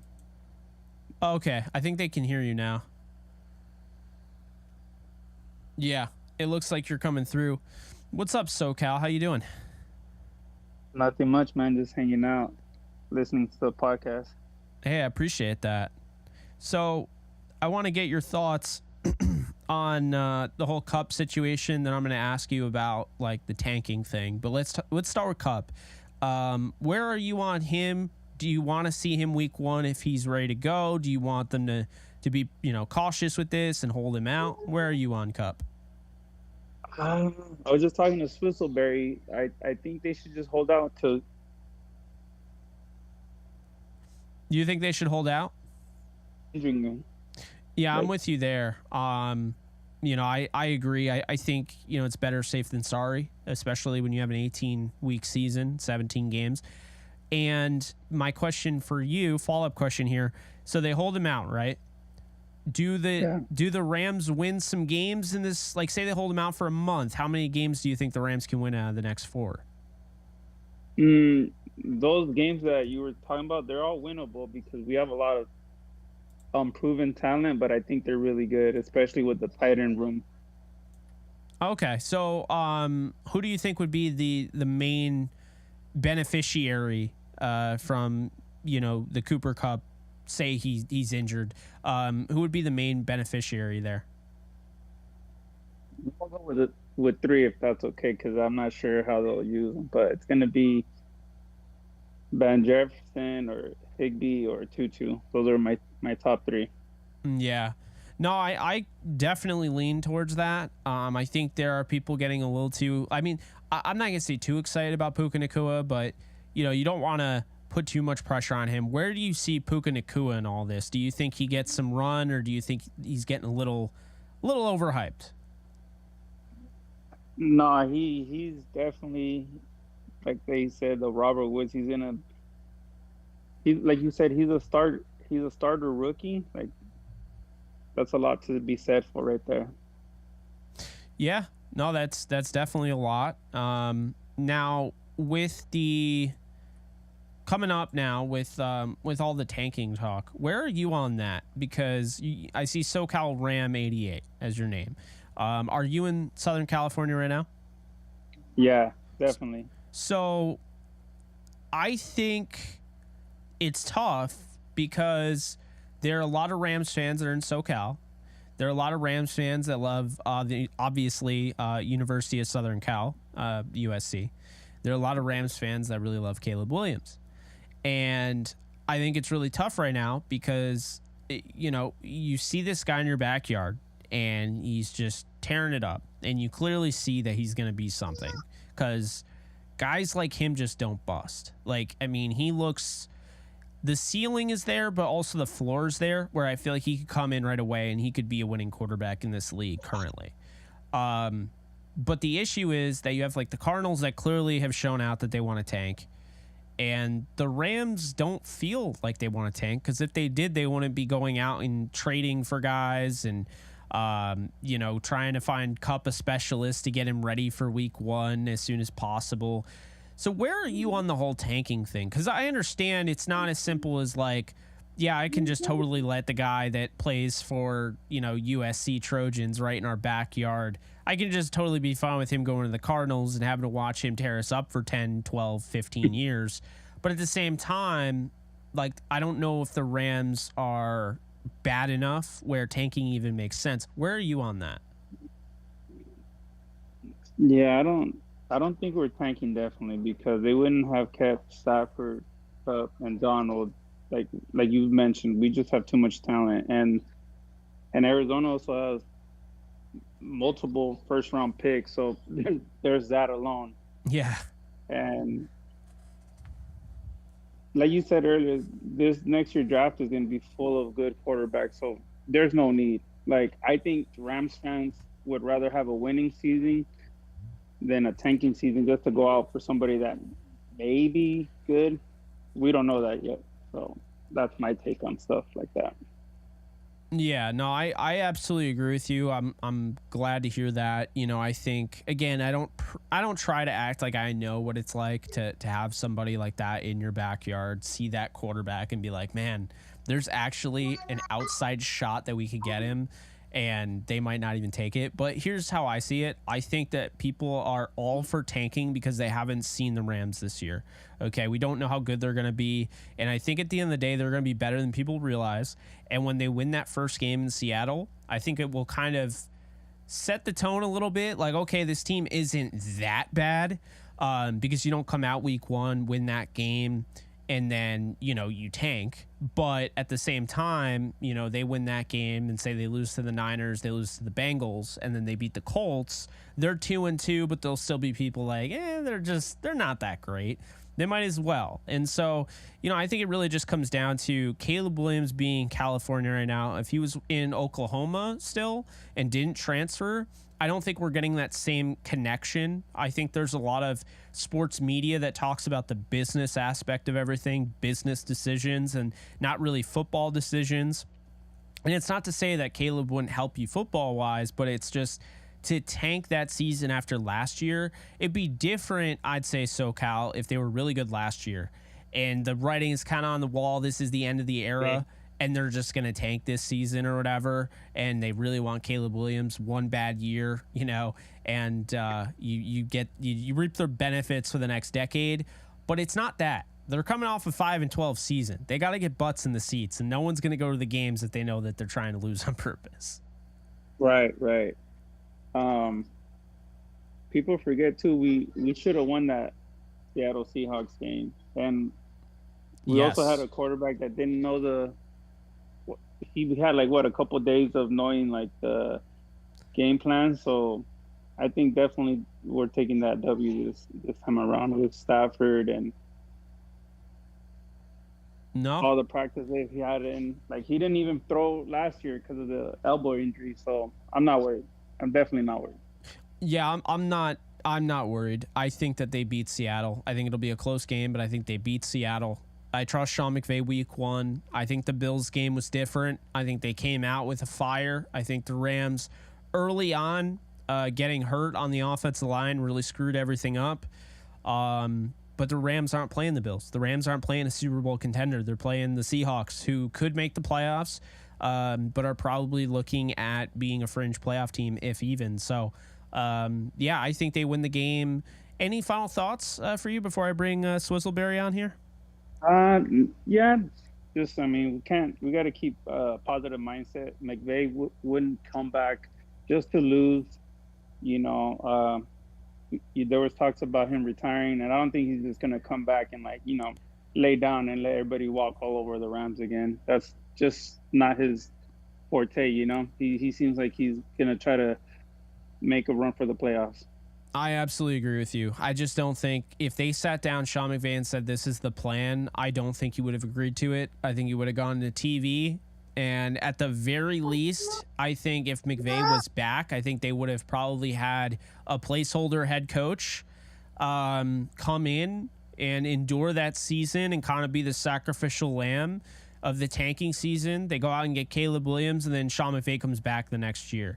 I don't think he would have signed up to purposely lose a bunch of games. I'll tell you that much. But hey, SoCal, thank you so much for all the support. You're in my Kick channel when I'm streaming Call of Duty, and you're in here when I'm talking football. So really do appreciate that. Yeah, no worries. Thanks, Jake. It doesn't go unnoticed, man. I appreciate you.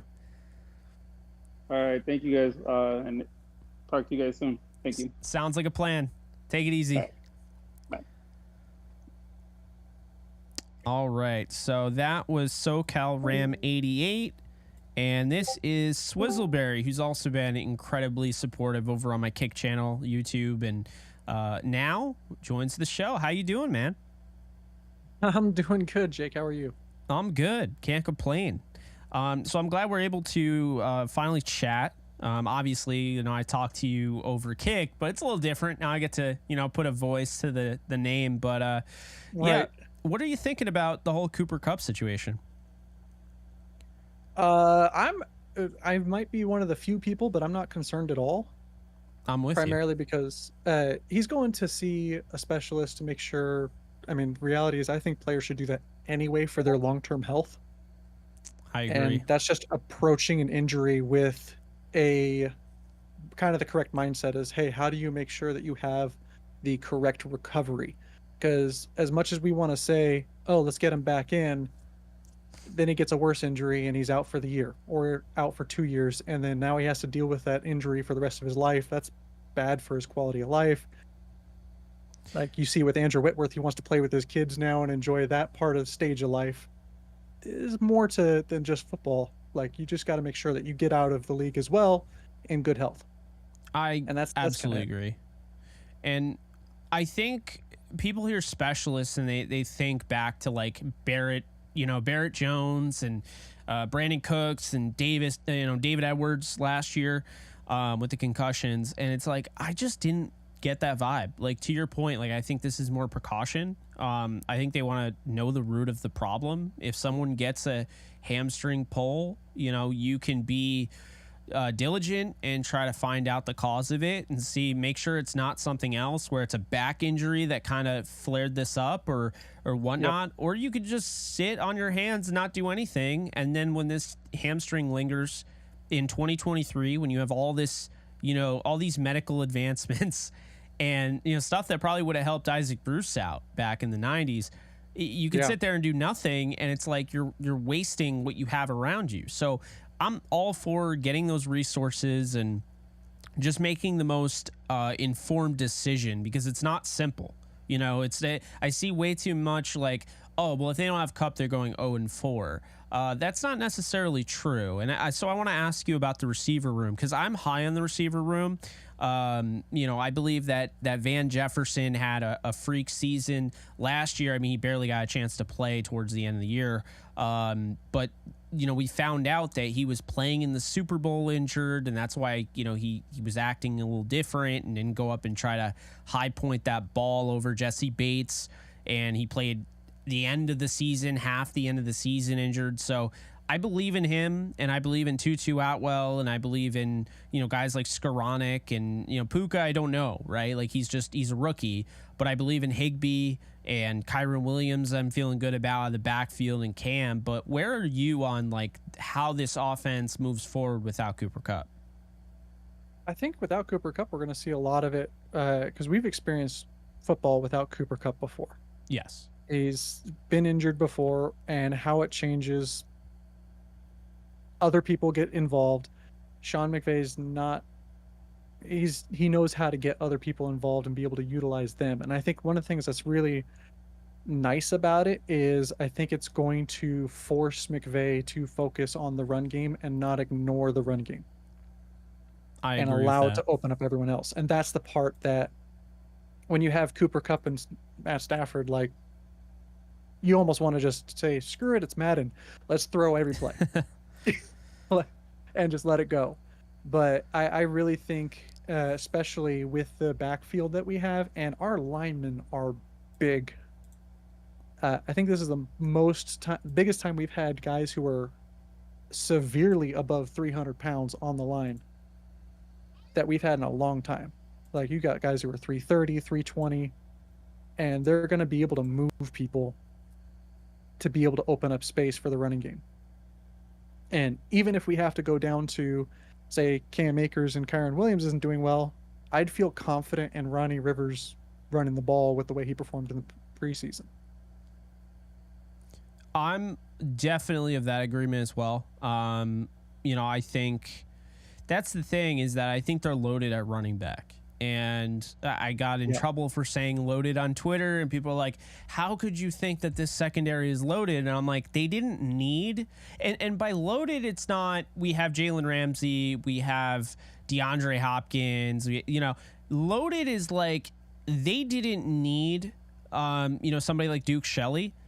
And I was feeling good about the secondary. They didn't need John Johnson. I still felt good about the secondary. They go out and get John Johnson and Duke Shelley, and now I'm feeling very good about the secondary. You see what I'm saying? So I think loaded kind of gets overblown. And maybe I should have used a different word, but I didn't think everyone was going to act like the way they did on Twitter about it. But I mean, it is Twitter, so I should have seen that coming.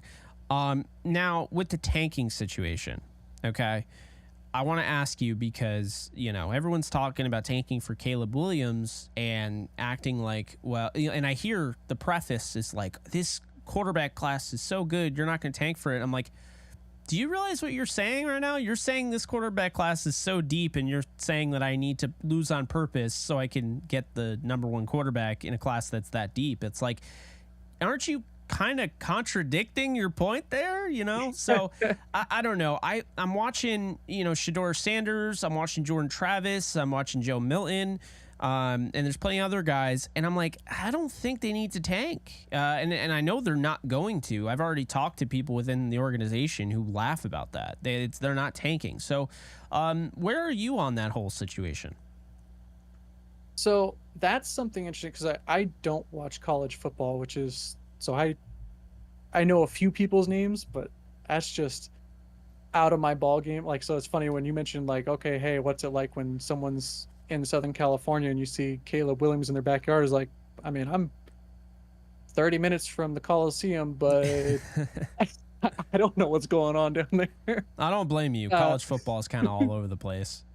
I'm trying to get into it, but it's fun when you get equally matched colleges together, and that would be where it's a good game overall. But I don't want to see an 81-0 blowout at any point. No, like it's just brutal to watch. It's brutal to be in games. Like, I've played in games, like, I've been blown out into playing high school football, like 65-0. That's not fun.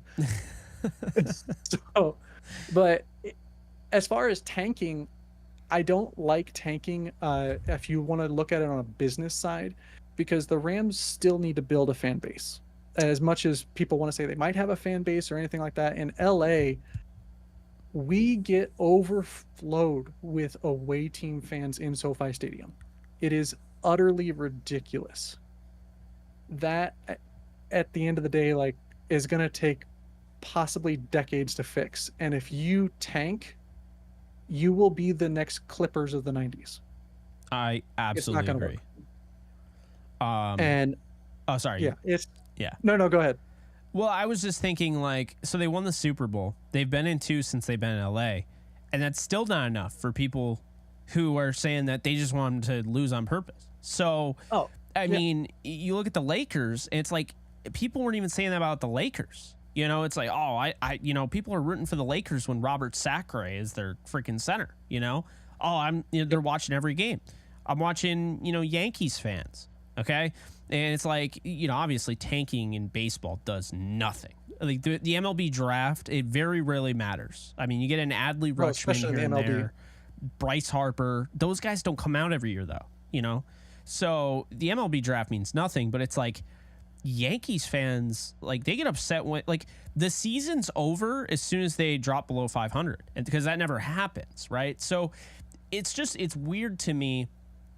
A team that was just a Super Bowl champion 2 years ago and was in every single game going into the fourth quarter, except for the Chargers game last year, you're saying needs to lose on purpose to get a quarterback when, I mean, Stafford is fine. Stafford could go another 5 years. I'm not worried about Stafford. I'm really not. Yeah. Injuries can happen to anybody, right? I mean, I say it all the time. Like, no one thought Tom Brady was going to get his ACL torn by what's his face.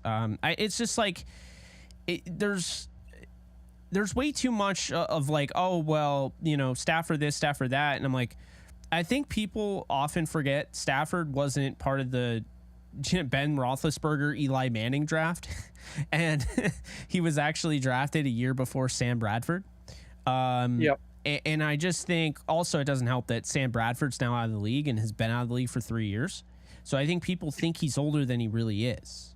And the reality is 35 used to be old. But now we have Aaron Rodgers at 40. Brady played until 46.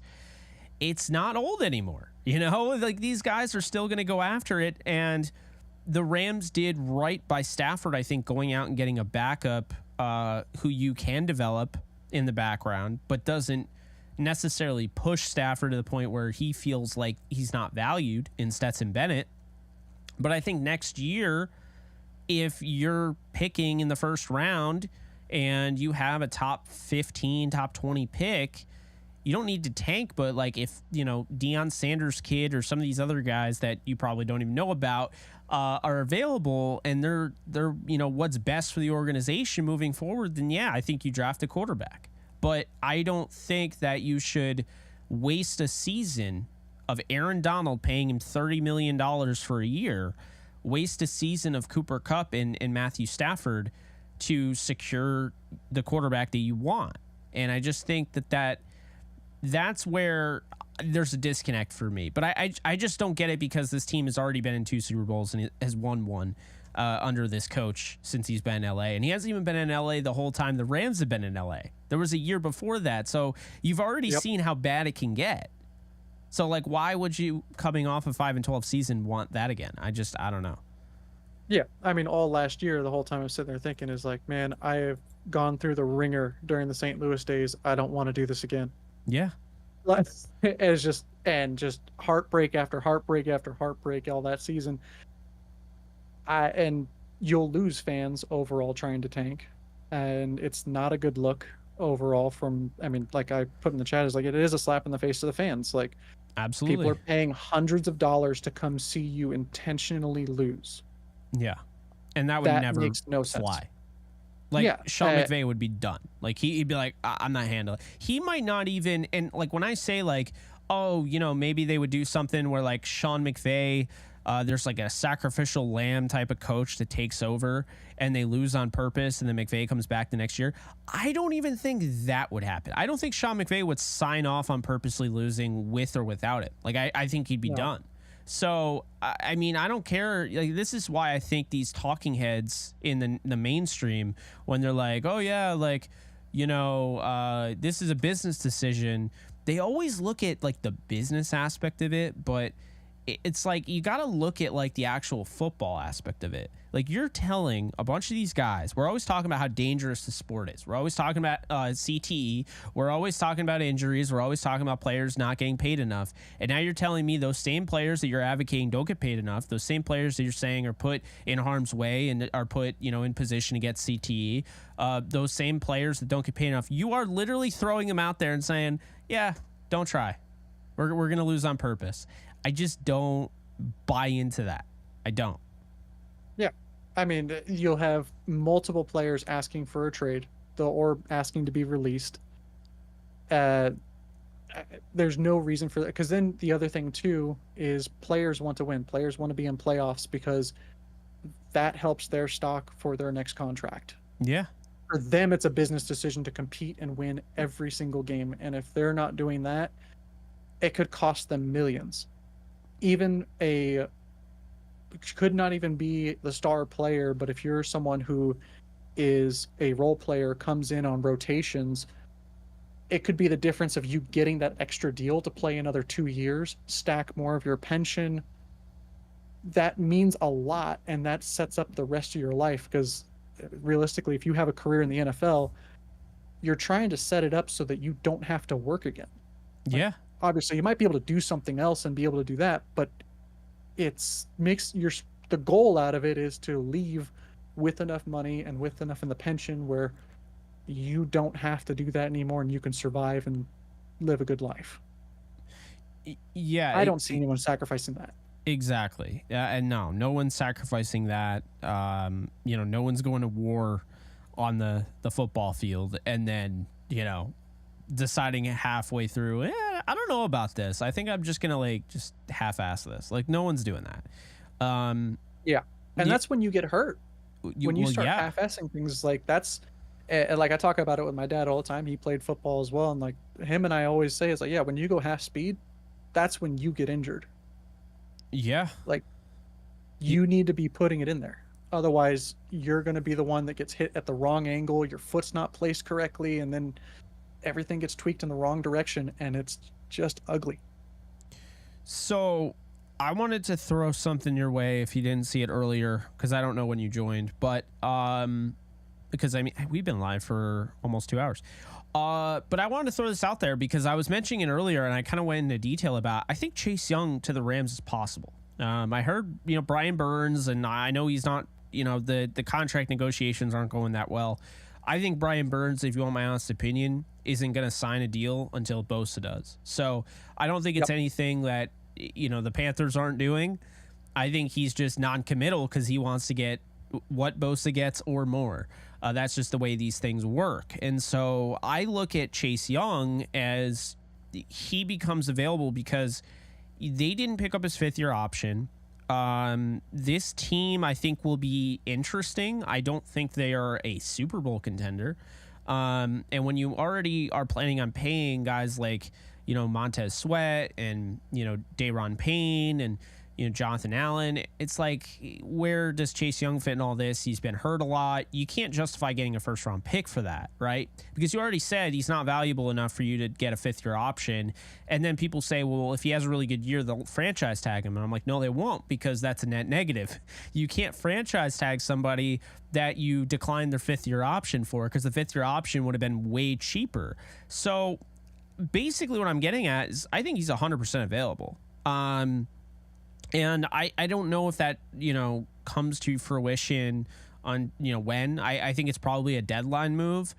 But I think the Rams would be very much interested in that. And what I will say, Swizzleberry, is I was looking at the 2018 Edge room. And it's kind of like what we're talking about now, except I would take this room over that room, because that room was pitiful, okay? It was Matt Longacre, Samson Ebukam, Justin Lawler, and Trayvon Young, okay? I think this room is better, and that's saying quite a lot. So what they did that year is, I'll never forget, I was in LA for the Green Bay Packers game, and they decided, like, right after that game, I think it was the day after, to trade for Dante Fowler. And Fowler was such a need. They would not have made the Super Bowl without Fowler. Big reason that, they even made it is because the pressure got to Breeze, and then they threw a pick because of Fowler's pressure. But look, they go out and get Fowler midseason. We talked about the edge initially was not great.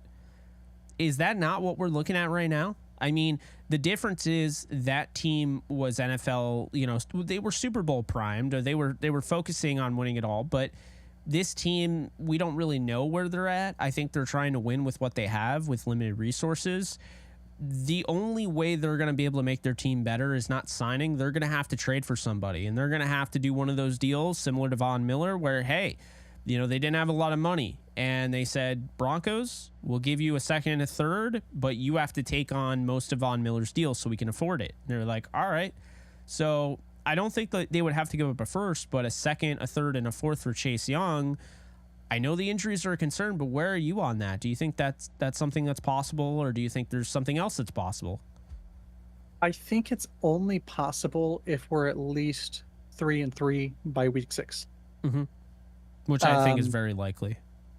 Yeah. I mean, we have the Colts, we have the Seahawks, very possible. I think our odds against the San Francisco 49ers get a lot better if Bosa's still holding out. Yes. Although they're probably going to try, and they might cave by the time it gets to the Rams game, because it's a division opponent. Yeah, that would be very predictable. Like, he doesn't sign the first week, Steelers win, and then they're looking at 0-2, and they're like, we're not losing to the Rams. We'll just give you whatever you want. Yeah, so that's probably going to happen, is he's going to sign in week 2, in my own personal belief, at least at the latest. If he doesn't, then I'm going to be really shocked and wondering how John Lynch is keeping his job. Yeah. But I think Chase Young potentially there might be a bidding war for him.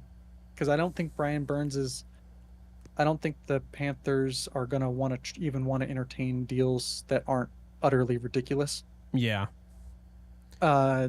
Washington might.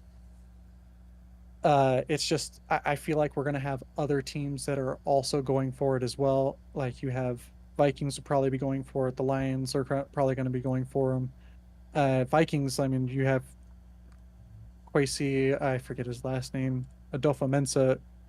He's already shown he's willing to trade. You saw it last year. He went out and got TJ Hawkinson. He's willing to go after big names. His issue is the owner won't let him. That is the issue. Yeah. Because they would have had Trey Lance. Everyone and their mother was like, oh, Trey Lance would be so good on the Vikings. And the owner stepped in and was like, no. Yeah. And that's the other thing, too. That's what makes me appreciate Stan Kroenke more than anything, is he just puts people in place and then lets them do their job. Totally agree. Absolutely. And someone had mentioned it. INO in the YouTube chat mentioned that with Kroenke, Rams are not going to tank. This guy has been on the championship parade with the NFL, the NBA, the NHL. Like, his teams are just winning over and over across all different sports franchises. This guy's holding up every trophy imaginable on live television. Yeah. And I don't think he wants to stop. Like, you see it with Arsenal. He has one of the most well-known soccer teams in the world. Yeah, I think he wants to do that with every franchise. I don't think he. I mean, he wouldn't be okay with it. I'm just gonna say that right now. Not after last year. It'd be different. It'd be different if last year, like, they had a solid year, but it was like 2019 where, like, they finished 9-8 and they missed the playoffs. Last year was abysmal. Like, we knew by week 10 this team was done. So you know that can't happen again. And the energy in the stadium was terrible. Yeah, the whole second half. I can't speak to that, which is great to have you in here because you can. But yeah, it's just the Stanimal. that's a great nickname. But yeah, I mean, when people are like, how do you like Kroenke, like what he did with St. Louis? I'm like, first off, I'm not a St. Louis fan. Okay, I'm a Rams fan. I liked the Rams if they were in Saudi Arabia. Okay, so let's just get that out of the way. I've been an upstate New York Rams fan for years. But the thing for me is that I want my owner to fund the team, own the team, do all of the finances. Okay. I don't want my owner stepping in if he's not a football guy trying to be a football guy, you know? Yep. And I think that's the thing is Kroenke has let the right guys do the right things. And just hearing on the Pivot podcast that they went through all their due diligence, you know, with Sean McVay before they hired him. And they even had, like, the final interview was with Marshall Faulk. To me, that said all I needed to know about him because he really valued a former player, his intelligence, his hard work, his demeanor, and just his mindset. He valued that IQ. That's, again, stepping out of the way, letting the pros be the pros. You know, Jerry Jones, I've actually had communication with. You know, I talked with him at the Senior Bowl twice. Really nice guy. You know, really enjoyed talking with him. Jerry Jones gets involved too much. Like, I'm just gonna say that he gets involved too much. Doesn't let the football guys do the football stuff. Now he knows football. Mm-hmm. It's not like he doesn't know football, but you got to find a healthy balance for an owner that cares but is willing to let the professionals focus on the professional things. You don't want an owner that doesn't care. You want an owner that can fund the team, that isn't going to hold back the team in any way, an owner that's liked, and someone that's going to hire the right guys. Because if you don't know how to do something, go and hire somebody that does know how to do it, you know? And that's why I like that, because I don't need my owner to be a football guy. I really don't. I just need him to own the team, care, and that's it. You know, I prefer he isn't the football guy because I don't want him looking at it from a business standpoint. You know, I think it would, if you were talking about letting the owner in the draft room, and obviously the owner can be in the draft room, that's not unheard of. But if you're letting the owner in the draft room and he's making your picks, and, you know, now all of a sudden, say the Rams, instead of going out and getting some stud players, they're drafting everyone from UCLA, USC, just the Pac-12 in general, just because it's a business decision. It'll get more butts in the seats. To me, that's going to make your football team worse, you know? You would have never got Cooper Kupp. Well, exactly. So, you would never gotten, like, Johnny Hecker or like all these guys that came Todd from Gurley, schools. You know, Georgia. I mean, that's not West Coast. So, yeah, I mean, again, you know, I might be overblowing it, but I think you get my point, is that I've always admired that about Stan Kroenke, is that he's just been willing to, he's not afraid of putting the money out there, and people hate on him all they want. And again, St. Louis fans can hate on him. I have no issue with St. Louis fans having an issue with him. Me personally, though, I don't have to have an issue with him just because you do. And so as a New York Rams fan, he has not wronged me in any way. You know, he's brought a championship to LA. Which is the root of my fandom, because my dad grew up in Irvine, and that's how he became a Rams fan and passed it down to me. But I just feel like, you know, Kroenke is the guy that isn't afraid to spend money, And so he gets hate, but then you have guys like Dean Spanos that own the Chargers that are just abysmal owners, that, you know, are the reason why, you know, you had to move, you had to relocate, you piss off and alienate your fans, and you didn't even do anything. Like, he didn't buy any of the property. That's the thing. Like, people were like saying what, you know, what should be voted on and what should happen. Stan bought all of that land on his own dime. And for whatever reason, he got roped into he has to share it with the Chargers, which I think is absolutely ridiculous. I've gotten over it, but I mean, I think Dean Spanos is a terrible owner, and I think he's one of the worst owners in all of sports. He's not rich enough to be an owner. He doesn't care. I mean, the whole thing with Eric Weddle, who is a Chargers legend, we already know how that went. So, yeah, I mean, I think you see guys like Stan, and they get a lot of hate, but it's like Stan at least went out and bought on his own dime. You know, he planned this all. This was all him. Dean Spanos just hooked onto the back of his bandwagon and just jumped on. Exactly. And that's the thing that there's a big, at least with Rams fans in LA, there's a big frustration with Chargers fans because, or not Chargers fans, but the Chargers organization, because one of the things that was supposed to help funding and part of the loan structure to get everything built was the PSLs or SSLs, however you want to call it, basically deposit on your season tickets. And for the Rams, they are expensive. Like, the cheapest thing you can get away with is $1,000 deposit, and then you have to buy your season tickets every year.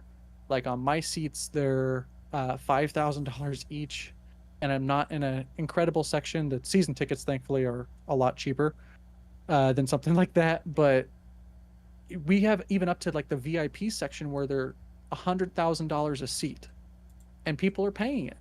And that's going towards funding for the building of the stadium and everything. You go to the Chargers, if I wanted to sit in the same spot I'm sitting, my deposit would be like $300, $400. And it's just the amount of funding that they provided in the somewhat creative financing way is abysmal. Like, it is just awful. And to see that sort of situation is like, okay, yeah, that's why the joke is pay your rent, because the way we see it is like you're kind of just freeloading off the Rams.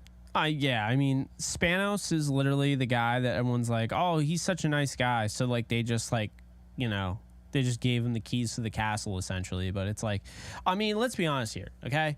If Raiders fans were civilized, I'm not saying all of them, but most of them, if they were civilized, then it'd be Raiders Rams. It'd be a perfect, awesome. Yeah, it would have been perfect. But the problem is, they wanted to make this a family-friendly campus, which anyone in their right mind that has any business sense would want that. The Raiders fan base has a bunch of people, I'm not saying all of them, but a bunch of people that are not suitable for work fans. It's just the way it is. Yeah. And so they wouldn't have fit well into that family-friendly dynamic, and it would have been an absolute catastrophe. Yeah, exactly. And it's funny, actually, I see someone putting in the YouTube chat saying the most they've paid is like $150 and they go to a standing section. Anyone here that is wanting to go to a Rams game at SoFi, the cheap way to do this, if you don't mind standing, this is my best tip I tell everyone: buy the cheapest seat, whatever, and get in the building early. You walk down to the 200 section or the 200 area where you're at a good level, you can see everything, you still get to see the whole play develop, but you're close enough to where you can see the players and really appreciate the fact of, oh my God, I'm so close. There's bars behind sections of each thing. See him, Marceliano puts, it's his game plan every Sunday. That's it. If I didn't have a seat in that area, I would be doing it too. Like, my first year I had season tickets, I was in the 400 sections, and I was like, I'm just going to go early and do that. And it works so well, especially if you don't mind standing. And honestly, I stand for at least 80% of the time I'm in an NFL game anyway. Yeah. So it doesn't make that much of a difference. It's You can go and find amazing spots to stand and just grab a ticket. Sometimes depending on who it is, like, you might pay more for a 49ers game, but if, like, you can buy a Steelers ticket game for like $40. Yeah. and just stand in the 200 section, have a great view, and you're fine. Okay. Like, Damn. That's something I would suggest for people to do if you wanted to go there, but you don't want to spend a ton of money. That's a great way to do it. I think with me it'd be tough because obviously me going out there would be almost more than for the game, almost more for the tailgate experience, like, you know, getting to meet with everybody and less about the game. And that's what I try to explain to people is it's not that I'm against going to SoFi. When I saw that when it was being built, I was like, oh my God, that's going to be amazing. And I love the idea of it. And I like going to football games, but I don't ever need to go to a football game. It's not a need for me. It's like, oh, I'd want to do that, you know, and I'll make it work if I can. But I don't feel like I need to do that because I live in New York and I get that every now and then, the East Coast game. I'll go to that.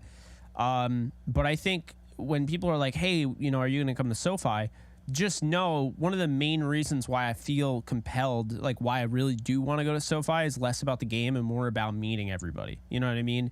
And I mean, the last time I was out there, because I went 3 years in a row to LA before COVID, and I haven't been since. But last time I was out there, 3 years in a row, I just was able to meet so many great people. And people that already knew my stuff and everything. But, you know, I'm really curious what it would look like now because I've grown considerably more than where I was in 2019. I'm sure you can imagine. I didn't even start my YouTube yet, you know, the last time I was out in LA. So it kind of gives you that idea. Because I was just an audio podcaster and I would occasionally stream on Facebook, but I didn't have like a lot of views, you know. I'd have like 30 people in at a time. Maybe sometimes it hit 60, but you know, it's not like 147 on kind of an off day, you know, a holiday, you know. So exactly. I think that's really the one of the exciting things is just getting to see everybody and, you know, I that's really the main reason why I want to go out there. Is like, you know, people are like, oh, I really want to meet you. I'm like, I want to meet you too. Like, if I can afford it, I will, you know. Cam and I have looked into going to games together. So, you know, that's something that's interesting. My cousin's a big Steelers fan, so I think if I went to any game, I'd want to go to the Steelers-Rams game with him. But, yeah. It's going to be a fun game to watch. Yes. Yes, it is. I'm very high on the Steelers, so... You know, A-Train. I mean, I feel that, but, you know, I'm very high on the Steelers. I think that's going to be a fun game. Rams-Giants sounds like the only game that I know for sure that I can go to, but who knows? The downside is New Year's Eve on that one or New Year's Day. It's a major downside because I'm 3 hours away from MetLife. Yeah. So, yeah. So, like, I've been planning a trip to New York, and it's like, so I'm going to be in Manhattan in October. I was thinking about going at the end of the year just to catch that game. Oh yeah. And then I looked at how much it would cost to go at that time of the year. Oh no, that's be a lot to stay in Manhattan, then go to a football game and go through, and then just traffic that you go through. That sounds not like a lot of fun. Not ideal. It's why I never stay, believe it or not. I never stay in New York City. I always make it a day trip. I always take the train back home. And then I drive. Yeah. I mean, I'll take it back to like, I don't know, Croton Harmon or like Tarrytown or something, and then drive from Tarrytown back to my area in Albany. You know, so that's normally what I do. But I mean, I love those day trips. Like I'll go, I'm a big hockey fan, and my friend and I, we both like the Devils. And we'll go to like Newark, and it's a 3-hour drive. We go to Newark, and then we come back the same day. So, yeah, it's so tough now to like actually stay in the city. It's not actually like affordable. You know what I mean? Like not in this. It's not in this climate. and that's the crazy part is I realized that staying, at least for short trips in Manhattan, is worse than trying to find somewhere to stay in LA. Yeah. Which I didn't think that would be the same. Like I thought it would be comparable. It's like, okay, you're gonna spend $100 a night, 150. No, you're gonna spend $200-300 a night. Exactly. And that's just nuts to go. And then if it's around Christmas time, because New York is so known for holidays, you're gonna spend more. It's just, especially New Year's Eve, it's just gonna be insane. That is true. I mean, it's funny. I saw Steelers fans are going to take over SoFi. Oh, yeah. Yeah, that's. But I mean, they take Essentially, over I mean, my everywhere. barber's going there. He's a Steelers fan. Yeah, So, they take over everywhere though. I mean, every Steelers game, if you watch on TV, that like they have taken over every stadium. And Yeah. they even started like Dallas. Dallas was like packed with Steelers fans. So it's like, you know, I mean, yeah. that won't be so much of an embarrassing moment. I think it's just something I've gotten used to. I mean, I don't live in LA, so I don't take it like personally, but it is kind of annoying. Guys, be sure to hit the like button on YouTube. We got 89 likes. Just love getting to 100. It's good opportunity there. Once you get to 100, YouTube will pretty much always push this out. Be sure to subscribe if you haven't already. Be sure to follow on Kick if you want to help me out, you want to support me, and you also want to get some game film and watch me play some games. Swizzleberry, I need your help. Like, sell them on Kick. I need a user's opinion. So Kick is actually, it's kind of interesting. It took me a while to get used to it because anyone complaining about the format, I feel for you because it's rough just because it's new. But you'll get used. It's basically just a reskinned version of Twitch. So if you start to think of it that way, you can kind of get around and figure out how to do it there. But I'll tell you the main thing that I like about it is, one, there's, at least as of right now, no ads. So if you get stuck watching ads on YouTube every now and then, there's a nice benefit there. And I'll tell you what, the film breakdowns are awesome. See, I always did that with all 22 film myself, just to view and see where things are going. To be able to do that with everyone watching and everyone having some type of input here or there and going through each play by play is awesome. And that's the only place you can get it is Kick, because everywhere else they're gonna throw a fit about it. That is true. Yeah, and I think I do a decent job of, you know, interacting with the chat while I'm breaking down the film. It is not an easy feat, 100%. but you know, I try. Yeah. To actually analyze film, that takes a lot of focus. Yeah. but yeah, I feel like you do a pretty darn good job of kind of bouncing back and forth between it. But there's a lot of things to it, and then you kind of get a more, what I've noticed from watching you from YouTube to Kick is a little more relaxed. Yes. I mean, you have JE Live, that's just what it is, and then you have the shows. Obviously, there is a part where it's kind of like more formal. It's the show, like you're on. Yeah. And you get to Kick, and everyone's just talking or playing a video game or something like that, or have some kind of music in the background. It's something that you could, at least I've been enjoying it as far as like, okay, I'll turn it on, and it's something where it's like, okay, just hanging out with people where it's like not a lot of things I gotta like severely focus on. And that's a nice different type of viewing experience compared to comparing them side by side. Yeah, I mean, the way I see it is that it's extra content if you want it. If you don't, I get it. Not everybody's gonna move over to Kick, but I would be lying if I said I didn't need your help. So yeah, I mean, if you guys want to support further and you want to help me out, I'm just trying to get as much of this base as I can over on Kick. And just a simple thing, because I know this from watching podcasts and other shows. Mm-hmm. A big way to support people is simple. Like, for what I'll do is I'll throw on Kick when I see you live, and if you're on YouTube, I'll throw on YouTube as well. So it puts up both of them. I appreciate Inflates the numbers a little bit, but it means a ton. Like, that's for anyone that's trying to do it. If you're thinking like, oh, I'd like to support more or anything like that, but I can't like do a super chat or anything like, I'll be very honest with you from my uneducated opinion, but I think I'm right. If you were to do that and like dual cast it and throw up Kick and throw up YouTube, doesn't really take any money at all or really anything else like that, that probably helps a lot more than a super chat. Yeah. Because if we had, for example, you got 130 people on YouTube, maybe might be some overlap because of someone else just like me. I mean, if we had say 60 or 70 people on Kick, say half of that, because people are watching both at the same time, that would be a massive help, way more than just the money angle. No, yeah, no, it would definitely help. You know, we're at 569 followers now, getting closer to 600. And, you know, I've already talked to Kick. I was trying to not cut the line, but I was like, hey, is there any way, like, you can meet me in the middle here? 75 is a lot, you know, to have 75 active viewers on Kick versus YouTube. And I said on my YouTube analytics, and they said, unfortunately, like, that's the way it is. So I'm not bitter. You know, I'm not going to just not use it anymore because they said that. But I'm going to keep pushing it.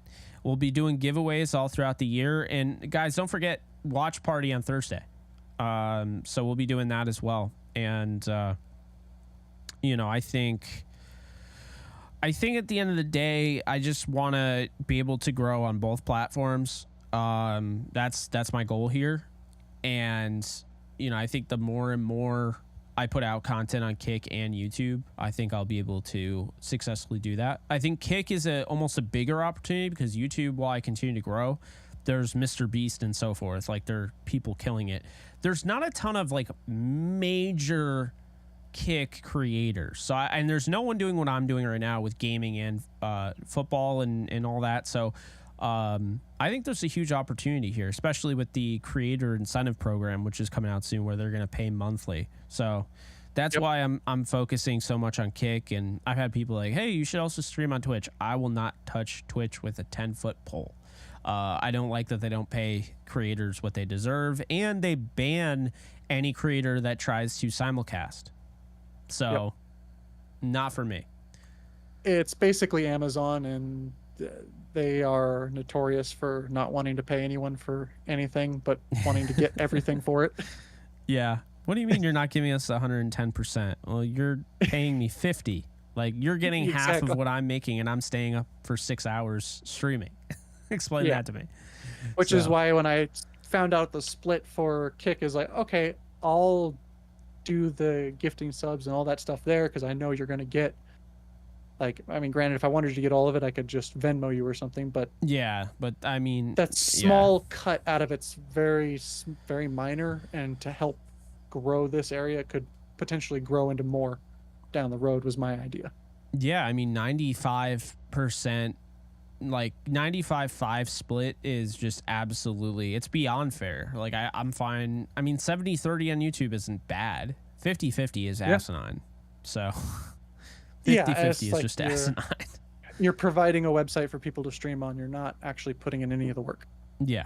No, exactly. It's like, you deserve your share for providing the platform, but to get to that 50% mark, I mean, at least provide some funding, a couple hours of work here or there.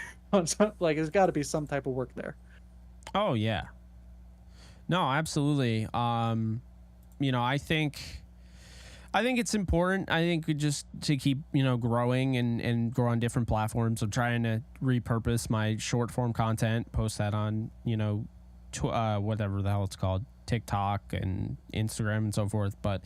And I have a gaming YouTube channel as well that actually has over 1,000 subscribers on that. So I've been trying to grow that out a little bit with short form. But yeah, I mean, we got a ton of stuff down the pipeline. I have a major guest tomorrow. I think we'll get the show out by tomorrow. It's a recording on Believe in Rams.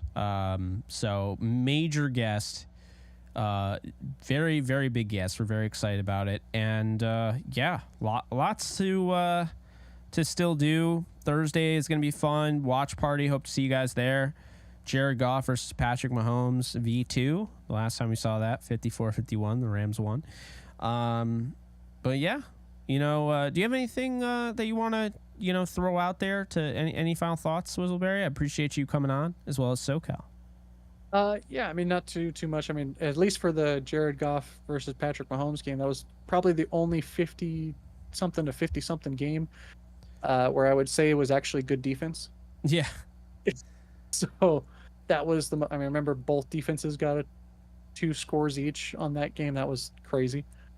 But yeah, I mean, I would say out of anything, there's a lot to be hopeful for and excited about this season. I mean, I see a lot of fans and media uh, just taking the easy way out of, okay, you sold it for the Super Bowl, and now you're going to be in this position where you're going to suck for a little bit, but then you'll come back and then you have a chance at it again. It's like, it's just not the same. I mean, I don't see that at all. That's not the way that the Rams have done it. If they did that, I mean, they would have traded away almost their entire draft class for the next couple of years and really went all in. Because No, the I reality agree. is, I don't think they went all in. I think there was more they could have got. Oh, definitely. Uh, And they didn't like, sign anyone really either. Like, they were pretty much just trades. yeah, and that's the one where it's like, they could have. There's plenty of restructures we could have done. There's plenty of things that was in the pipe where we could have held. I mean, we could have probably held on to the super team with everybody, if as long as everyone wanted to, for another 2 years. Yeah. No, they That would definitely have been could have mortgaging kicked the the can future. down the road longer. They could have. I think last year kind of changed their perspective. I think it kind of Yeah. it showed that they were vulnerable. It's honestly a little bit of a blessing. I mean, who's to say? You know, they stay together this year, and they go for it, and they fall short. They have a 2019 season where they barely missed the playoffs, and now you're in worse shape. You know, it's better Yeah. to just get it out of the way now, you know, while you still have time and you can still win games in the meantime. And that's what I think they plan on doing. Exactly. And that's the thing too, is looking at last year. Last year we broke NFL records for like the most injured offensive line since tracking how injured players are and games missed and all that. Yeah. Uh, to say that we're going to be as bad as last year, you're basically counting on lightning to strike for the 50th time, because it struck I don't know how many times last year. That's true. I mean, there's just like I can't remember how many times watching the trainers go out on the field. It's just ridiculous. That's not going to happen again. It's already not happening again. If you see the amount of people that we had injured going into week 1 was a lot more to now. Right now we have, I think, 2 or 3 people injured, Yeah. which is a normal amount for week 1. No, I feel that. I think this year's going to be fun with it's a different type of season we're not really used to. And I think that the content I'm really excited to make, content that I haven't even thought of yet, I'm sure is going to be fun to make and everything. And I think the watch parties, the primetime watch parties, trying to expand the audience past just like Rams fans, I think is going to be exciting. So I think there's a lot to look forward to this year. I'm very much looking forward to it. Film breakdown on Kevin Dotson once we hit 600 followers. We're going to be giving away jerseys and tickets potentially. I'm working on some stuff, so definitely be sure to follow Kick if you want to be follow me on Kick if you want to be involved in any of that. We're going to be doing a lot of giveaways and going to be doing countless hours of streaming this year on both Kick and YouTube. So Swizzleberry, thank you so much for your time. Guys, thank you so much for your time. Over on Kick, I'm going to send you all over to Jesse Cooks. We're going to do a raid there. I think she's grilling right now, which is kind of cool. And I'll see you guys soon. I'll be live later tonight on Kick, probably playing some Warzone since I'm actually good at the game now. And we'll touch base soon. Go live tomorrow, and we got the big show coming out with that big guest, and we got the watch party on Thursday. Thank you guys so much for tuning in. Appreciate y'all.